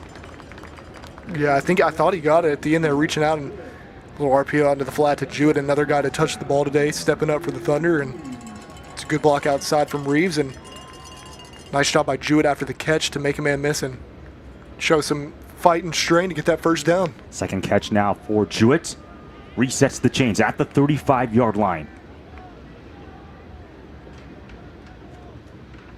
Another RPO. Now they'll throw the screen the other way. It looks like the same play to Jewett, and with Jewett still out on his feet, with Jewett dragged down by Jackson Moore. Just easy completions for Mark Vercucci out there, and get the ball into your playmaker's hands and let him get some yards. Jewett does a nice job there again, gets about 7 or 8 that time, and on the edge, good blocking by the receivers, Reeves and Bong out there. Giovanni Weeks stays in the ball game. 2nd down and 2 after the pickup of 8. Clock dips under 10:15 here in the 4th quarter. Another RPO, and that pass is going to be, is it dropped? Yep, they say incomplete on the play. It was intended for Davis Reeves. Pretty good throw there, and some tight windows, and Reeves just couldn't pull that one in. Brings up 3rd and short. Thunder 2 of 6 on 3rd down conversions so far. From the 43-yard line, clock stops at 10:09 now. Bonga to the bottom of your screen. No one's on top of Jewett. I see a little quick RPO again. Oh. And they'll just throw it to Giovanni Weeks. He's got a first down, and Weeks, they just exploited that mismatch, and you called it, Ross, right to him. Yeah, as looking at what Jude on up top of the screen, actually, no one was really on him, but they ran this play, I believe, in the first quarter to Weeks on the far side of the field and going the other way, just leaking him out into the flat and run it again later in the game. Coach Scott comes back to it and picks up another nice third down conversion off of it. So now operating at their own 49-yard line. 9:50 left to go in this ball game. Wheaton up 28-21. Play fake wide open. Off the double move, and Number Fortucci 4. throws wide open on the play. It's Ben Bonga. Have a day. 4 receiving touchdowns for him. Well, I said the tip pass that he caught for his first touchdown might be the easiest touchdown of his life. I might be wrong. That one right there might be just ends up being wide open off of the play fake action, and Fortucci with a perfect throw to keep him in stride, run into the end zone for touchdown number 4. I mean, I don't know what performance is better for him. The one against Carroll where he had 174 yards. I mean, you asked me, Ross. Or this game, 4 receiving touchdowns, already over 100 yards. I don't know. I'm a touchdown guy, so I'll say this one just because it's 4 touchdowns. I mean, I think he should be Offensive Player of the Week again this week, too. 7 catches, 152 yards for Bonga. Make it 4 touchdowns for him as that extra point. It is good. Good job by Mateo yesterday. Perfect on extra points so far. But you see they go with the play action fake to Weeks. It looks like Bonga's coming down to crack a linebacker or that safety coming down. And the corner gets lost with his eyes in the backfield. Perfect over the shoulder throw and catch. And Bonga just prancing into the end zone. Excellent call by Coach Scott there. And Thunder get a break with the Titans falling asleep on Ben Bonga.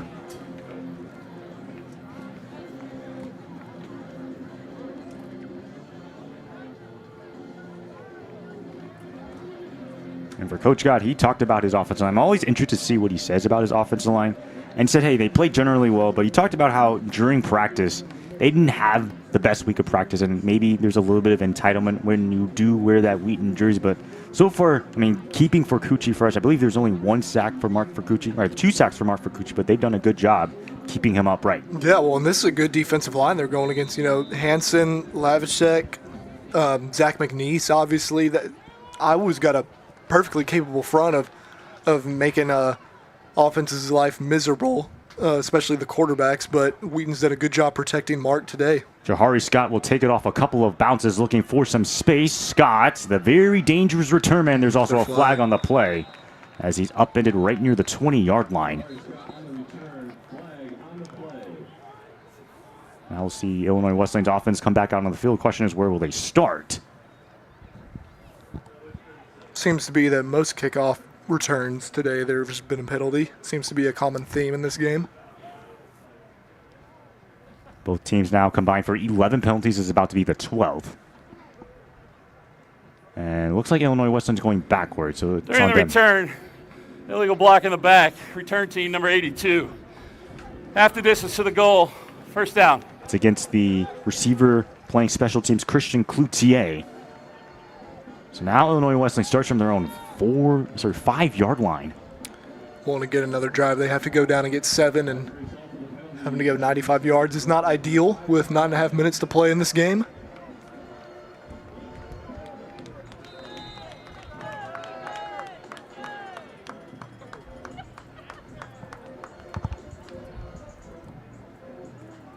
And winner goes to 3-2, keeping their hopes alive. And there's a jam log amount of 2-2 teams in the CCIW. Yeah, conference will definitely start to spread out at some point these next couple weeks. Of course, Illinois Wesleyan has not played Elmhurst yet, as nowhere to go for Derman Smythe on the keeper. Kind of read a little option with Miles Key coming across and decides to keep it, and Peter Johannick plays it perfectly, giving up just 1 yard on that play. And the thing is, that clock, it will continue to tick. So at some point, Illinois Wesleyan has to be weary of the clock.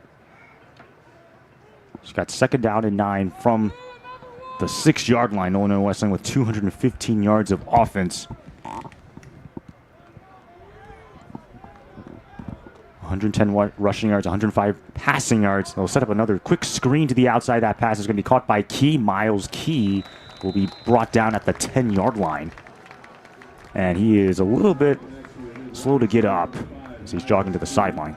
Yeah, hopefully he's okay. He's had a great season so far for the Titans, and They've run him a lot on those little orbit motions and little, screens. Haven't really seen him get the ball downfield a lot today, but such an intricate part of this Illinois Wesleyan offensive attack, and hopefully he's all right. 3rd down and 5 from the 10-yard line. Titans 6 of 11 on 3rd down conversions so far. Here is Smythe. 4-man rush, lobs it downfield for Trey Moore. He's got it. What a grab, dropping it right into the breadbasket of Moore for the 1st down. Excellent throw, and it was still a tough catch to be made by Trey Moore, who has had a little bit of a slow start to the season, but good route on the slot fade there and fights off the attempted reroute from Colin Moore and goes up and attacks that football. Excellent catch by Trey Moore, and again, another good throw by Dermot Smythe down the field. By the way, for Ben Bonga, I do remember this. Caleb Titherington had 5 receiving touchdowns against Carroll. Ben Bonga could do the same thing. Have 5 receiving touchdowns against one opponent. Would be the 19th receiver. That pass is picked off on the play. It's Colin Moore with the INT. All the way down at the 44-yard line. There's another takeaway by that Thunder defense. Excellent play that time. They run the RPO slant again, and this time Wheaton is on it. Pass knocked down by Luca Torti. Excellent job to get his hands in there. Moore gets his 2nd pick of the season, the first Thunder player on defense to have 2 interceptions this year, and has the Thunder set up nice now with just over 7 minutes to go. Again, leading the team in tackles alongside Torti with 28. Right now, leading tackle for the Thunder, Johnny Eller. A career game for him, a career high 12 tackles, by the way. 9 against North Central last year. Now from the 44-yard line. Off the play fake and throwing it underneath for Brett Peacock. Peacock makes a man miss. Peacock decelerates all the way down to the 35-yard line for the Thunder. Now there's an injured Titan. Like there was a Titans timeout player. for an injured defensive player. Jackson Moore was the one that was injured as he's being assisted by the training staff. He's walking off. Good sign. But kind of going back again, Ben Bonga has 4 receiving touchdowns. Caleb Titherington had 5 against Carroll. If Ben Bonga can get 5 receiving touchdowns, he would become the 19th player in CCIW history to have 5 receiving touchdowns. In a single game? In a single game, yes. This could potentially be his last chance on this drive right here. So, be interested to see if they go to him. But that'd be a heck of a another accolade for him to pick up in his career. Would be very well deserved. 2nd down and 1. They'll set up a screen to the far side. That's going to be Bonga. Continues to have a monster game. A 1st down for the Thunder, and that also, more importantly, chews the clock. Easy hookup, just one low defender out there on the bunch. Good blocking by Reeves and Peacock, and Bonga able to get the 1st down with ease and a little bit extra as well. For Ben Bonga, again, career game against Carroll when he had 174 yards. That's the most receiving yards he's had. Currently at 152. So now from the 27-yard line for the Thunder.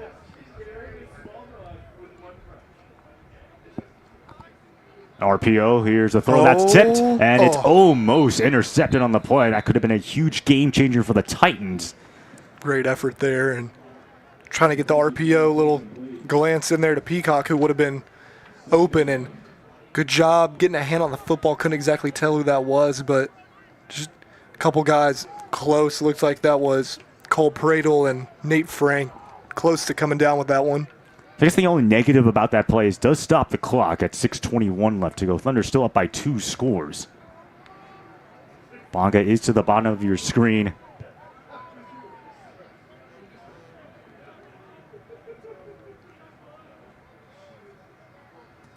From the 27-yard line, here's Forcucci. Steps up from the pressure. Forcucci looking for somebody to go to, and that pass is caught. Nope, incomplete. There's also a flag on the play. Intended for Griffin Kropp. Just couldn't hold on there. Good job by Forcucci extending again and keeping his eyes downfield, looking to throw instead of run, which like seeing out of a quarterback. So the refs got to talk something over again in this one. Well, looks like they're still discussing what the penalty could be. Looked like that pass was just maybe a little behind Pass Crop. interference on the offense. Number 89, 15-yard penalty from the previous spot. Replay, second down. Yeah, and I guess Crop must have just kind of pushed off on that scramble drill, trying to get some separation, as you see Forcucci breaking the pocket right there, looking downfield, and just a little behind Crop. Couldn't make the catch, but I think he just pushed off on Artis Benjamin there, who's a tough guy to get away from. So now it is second down and 25 as the Thunder are going to be pushed back all the way at the Titans' 42-yard line.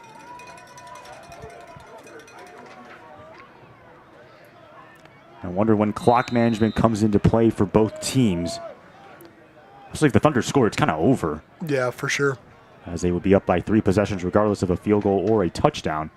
Here is Forcucci going to set up a screen with Giovanni Weeks. Weeks now going backwards. Giovanni Weeks still on his feet. Is he going to reverse field? Weeks. And finally yanked down by Matt Hansen all the way back at the Thunder 44-yard line. There's also a flag on the play. Well, I think that's one of those plays you just got to cut your losses and kind of go down there. Weeks just trying to maybe do a little too much. Looks like it might have been a block in the back, potentially on the Thunder as well, but I think he just ran about 100 yards on that play alone. We'll check the ruling from John Nash. As again, they're still discussing. I believe they're talking to Coach Esch on whether he wants to accept the penalty or not. I would decline it at this point. Brings up third Illegal down. block in the back. Offense, number 65. That penalty's declined. Third down. It goes against the right guard, Aiden Byron. So I'm not sure what you have in your playbook on 3rd and 39. Well, there's not much. I wouldn't say this is a scenario in practice you go through pretty often, but to see, I would imagine Coach Scott will just want something that will, at the very least, get them a few yards, keep the clock running so that they can pin the Titans deep. But yeah, this is third and an eternity for sure. And after Giovanni Weeks ran forever, Deuce Scott is in the ball game to get a breather. It might be a draw play. Nope, Forcucci is looking to throw. Here's Forcucci, throws underneath that pass, incomplete for Davis Reeves. Yeah, and that's not what you want. I mean, again, Wheaton still is up 14. There's only 5.5 minutes left, but that does stop the clock. I would rather see something that, a handoff or just an easy completion that could at least keep the clock running for Wheaton, but now stops the clock, and maybe Iowa could potentially have a return here. We'll see. But another thing, too, I mean, we talked about it. Wheaton gave up a block punt last week, so they're going to have to be strong in their protection here for Nate Tofflon to get this one off. You can't afford to have one blocked right here. Paul Aganis back deep to receive for the Titans. Let's see if Illinois Wesleyan wants to sell out on the block.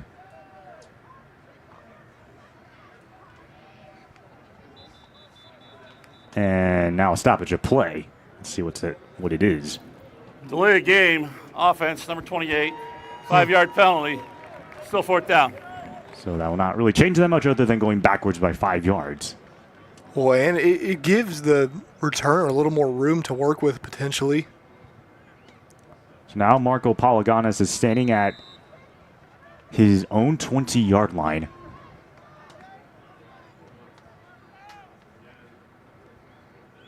And Tofflon able to send that one cleanly, and that punt will be botted out at about the 23-yard line. So that's where Illinois Wesleyan will get the football back. 5:19 left to go. You got to get 2 scores in that time.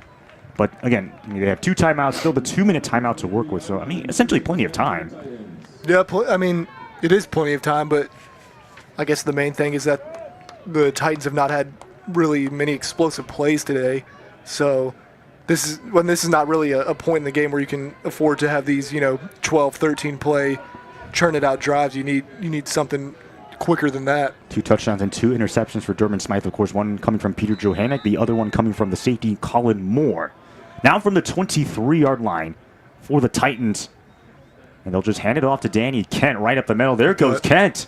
And he will be brought down at about the 31-yard line, gain of 6. That's a good start. They definitely have to play with some tempo here and get the ball ready to be snapped pretty quickly.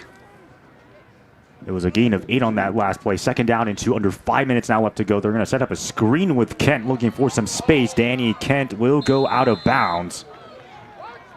Good job by the Thunder, keeping good contain on that one. Riley Schwartz out there keeping pretty good leverage on that block, and Torty as well, and good job by Kent to pick up the first and get out of bounds. Clock does stop momentarily to move the chains. Now it's going. Under 4:50 left to go. First down and 10 for the Titans. RPO. They'll set up a screen. Baby. And, oh boy, Miles Key able to break that one and still going down the sidelines. It was Trey Moore, on the reception. I mean, I thought that was going to be blown for a loss. Well, it's an excellent play by Riley Schwartz to sniff it out. Just couldn't finish the tackle. I thought that could have been dangerous for Moore there. But good job by him staying on his feet and getting something out of it. I guess maybe got back to the line of scrimmage at least. But that's a very heads-up play by Riley Schwartz. Just got to finish the tackle there. Second down and 10. The clock stopped. Not sure exactly why now. I mean, it's still stopped. The play clock's still going.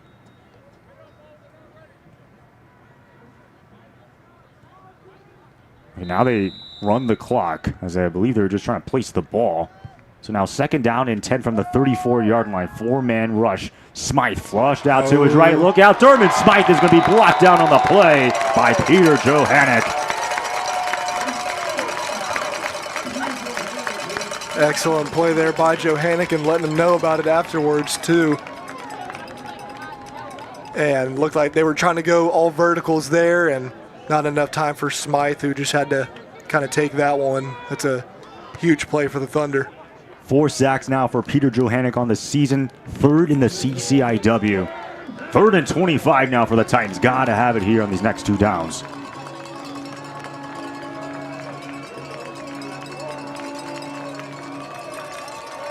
See what Iowa's got in the bag on this play here. Jahari Scott is back in the ball game. Trey Moore in motion now. A timeout is taken. Timeout. Wesleyan. First of the half. And kind of going around the scores, Augustana leads 35-14. Under 2 minutes to go in the fourth quarter. Correction, that's their second of the half. WashU's up 58-16 over Carthage with 9:46 left to go. North Central dominating 56-7 against Milliken.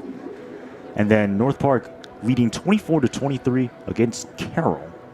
Now 3:42 left to go. I'm not sure. I mean, Wheaton had a 3rd and 39. Not sure how many plays you can run on 3rd and 25. But again, as you said, only need half.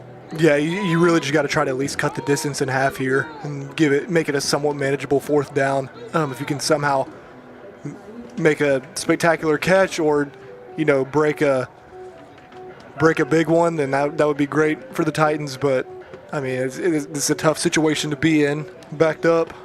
For Illinois Wesleyan, they'll travel back to Tucci Stadium. They'll play Milliken next week. Then they have North Park on the road, Augustana at home, Carroll, and then North Central to finish things off. Meanwhile, for the Thunder, they have Carthage next week, then WashU. That's going to be a very important game.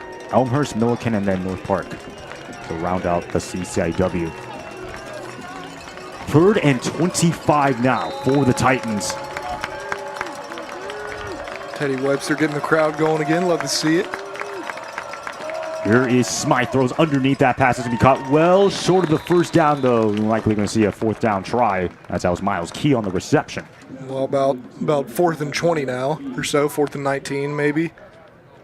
Here's one you just got to, if you're the Titans, really just try to throw something up. Either get a big catch or a flag. And if you're the Thunder, just got to be careful about not picking up any unnecessary penalties here. And I mean, this is probably the end of this game if they get the stop here. So just want to play hard for one last play and get off the field. Johnny Eller leading the way for the Thunder. 13 tackles, a career high for him. 4th down and 19. Smythe, pressure, flushed out to his left, trying to keep the play alive, directing traffic. Smythe now is going to throw the football. That pass incomplete.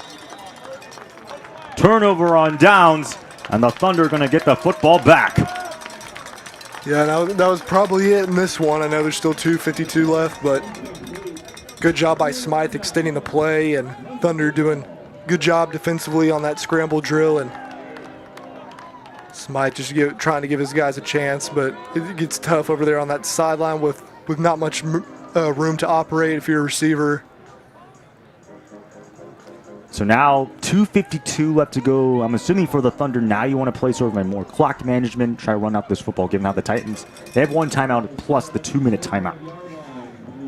Yeah, and you just got to really be moving the clock at this point. I don't expect any real down the field shots now. I mean, if they decide to take one and make this a 3-possession game, that could certainly work too, but I would just be looking to run the clock at this point. Giovanni Weeks is in the ball game. Furcucci looking to throw the ball now. Furcucci fires that last to Reeves, Davis Reeves, before being hand-checked.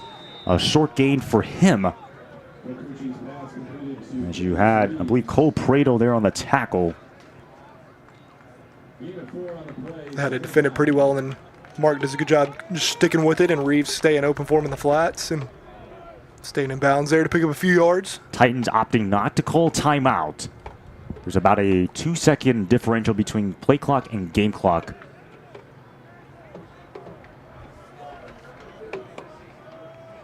Second down and 6.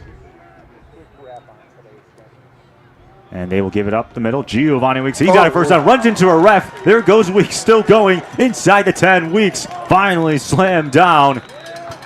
First down and goal for the Thunder at the 4. Well, he broke about 4 tackles. 2-minute timeout. Maybe 5 if you include the referee there. But excellent run there by Gio, and maybe if the ref's not in the way there, might have housed that one. So now the Thunder first down and goal. Titans can stop the ball as they do still have 1 timeout left. But I mean, Giovanni, that running game finally got going in the second half after it was kind of a little stagnant in the first. Yeah, and again, I think for him individually last week was maybe his best rushing performance of the season so far in terms of just, his average on the ground. But yeah, looking better today. Finally ripped off a big run in the third quarter, and they've just been getting him downhill. I think it's helped. Certainly the Deuce Scott has been having a good game today as well in the backfield. But yeah, it's always good for the Thunder when Gio can get going. And for Giovanni Weeks, 12 carries, 103 yards, 1 rushing touchdown. Now make that 28 career games with at least 100 rushing yards. Of course, the big story, Ben Bonga, 4 receiving touchdowns for him, 8 catches, $160, as he's trying to become the 19th player in CCIW history to have 5 receiving touchdowns in 1 single game. He might be clamoring to maybe get number 5 right here. Sure, he certainly might be thinking about it, but obviously team comes first, but it would be a heck of a accolade for him. And Caleb Titherington was the last receiver in the CCIW to have 5 receiving touchdowns against a CCIW opponent. That game against Carroll. Here is Furcucci looking to throw underneath that pass. It's going to be caught by Giovanni Weeks. There's also a flag on the play. Oh gosh, another ref got taken out. He's still on the ground. It looks like he is okay. He's getting up, but again, a flag on the play from the far right judge.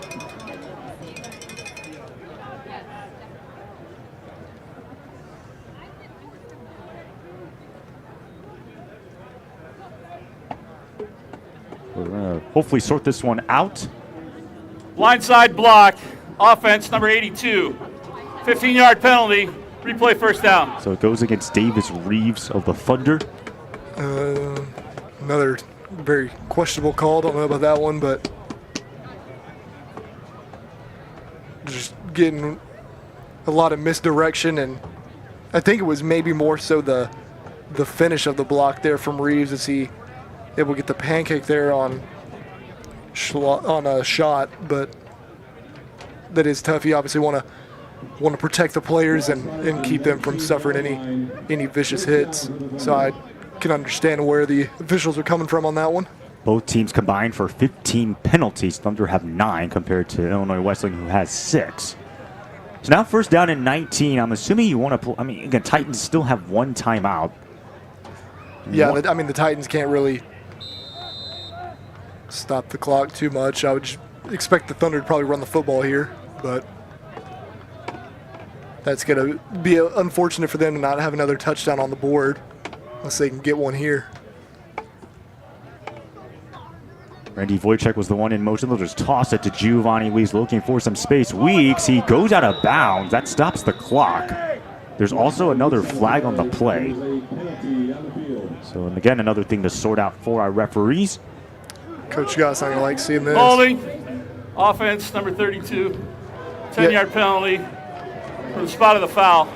First down. Yeah, and it's unfortunate. In the end of these games, it's not what you want to see. Obviously, Wheaton, in all likelihood, going to win this one. But you don't want your team to be picking up these penalties even late in the game, even when the game's out of reach. I mean, you want your guys to be disciplined and, finish out the game the right way, because you never know, too many mistakes could come back to bite you at some point. But Thunder making this, a little more difficult than it should be. As you mentioned, 10 penalties now for the Thunder. So something to be cleaning up as they play their next game. Deuce Scott is in the ball game now for the Thunder. First and 26, by the way, after back-to-back penalties going against Wheaton. Play clock, by the way, at 2. Forcucci's got to snap it. Now it's at 0. They barely get this one off. They'll just hand it off right the middle to Deuce Scott. He's got space. Deuce Scott is in. Touchdown, Thunder. That should be the nail in the coffin.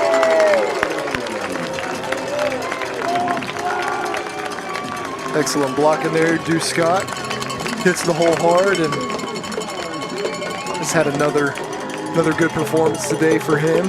And it's been cool to see that this 1-2 punch start to develop a little bit with Gio and Deuce back there in the backfield. And, he's certainly becoming a viable option for the Thunder to go to offensively. They had a chance to talk to Coach Scott before their game against North Central. He talked about the growth curve that Scott's in, the high work ethic, the tremendous vision, contact balance that Scott has, as that extra point is good. But again, once Giovanni Weeks does graduate, the Thunder, they have a promising bevy of backs. I mean, not just Deuce Scott, but also Trent Gabriel. Yep, Trent's a very good running back as well, and definitely going to get more opportunities next year for sure, and potentially later this season as well. But it's good to see guys, showing that they can step into the shoes of seniors who are going to be leaving. Wheaton now 408 total yards of offense, 202 passing yards on the day as well, along with 136 rushing yards. Deuce got 5 carries, 40 yards. First touchdown of the day for him. That's now his 3rd rushing touchdown on the season. And the sophomore out of Tennessee went to Brentwood Academy. Now the Thunder up by 21 points. Not exactly to the actual spread, which was 25, but it's still relatively close. And I think, honestly, this game's maybe been a little closer than the final score will show. Obviously, Wheaton was the better team in the second half for sure, but IWU has been scrappy today, and they made some very good plays of their own. It's just at a certain point, this Wheaton offense and defense started playing really complimentary football, and were tough to stop. And here is the return by the Titans. Jahari Scott looking for some space. Scott is still on his feet. Scott, and he is finally wrestled down at the 30-yard line. I mean, I don't know about that remote. Wow. I mean, you had Christopher Carson's literally right there as well, along with other bevy of Thunder players.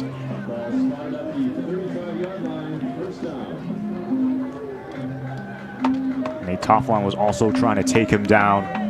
Like Caleb Mary, the kicker, actually got in on that one. I mean, he is their primary kickoff guy. So now the Titans back out onto the field.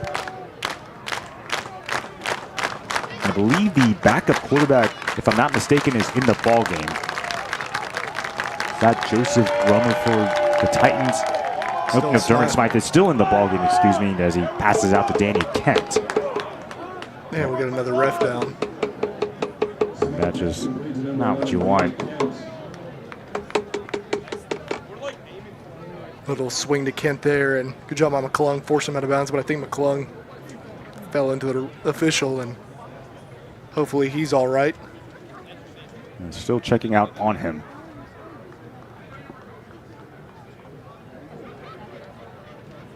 So absolutely for the Wheaton Thunder, likely going to go to 3-2. Of course, the conversation is Wheaton still alive for a potential playoff berth? That's obviously the question. Obviously, if you look at the NPI rankings, the NCAA Power Index, that's what's determining who gets a Pool C bid. The way that they determine is through winning percentage, strength of schedule, quality win bonus, home away multiplier, overtime wins, losses, and of course, minimum wins. You have to have a minimum of at least 5 wins. According to D3 Datacast by Matt Schneider, Wheaton ranks 76th in NPI, 50th among Pool C teams. But as you have a quarter match Schneider, UW River Falls, Hardin Simmons, UW Whitewater, Berry, Co, East Texas Baptist, WashU, John Hopkins, Hampton Simmons, UW Oshkosh, Franklin Marshall, and TNCJ getting Pool C bids. But what's interesting is if you look at Hanson's ratings, Wheaton has a 38% chance to get a Pool C bid, which is the 7th best among Pool C teams. Yeah, it'll definitely continue to shake out the rest of the season. But, again, we talked about it 2 years ago. They went 8-2, made the playoffs. I just think they can not afford to win or lose another game either. It's another turnover to end this one. That was Johnny Eller who recovered the ball. Fly on the field, though.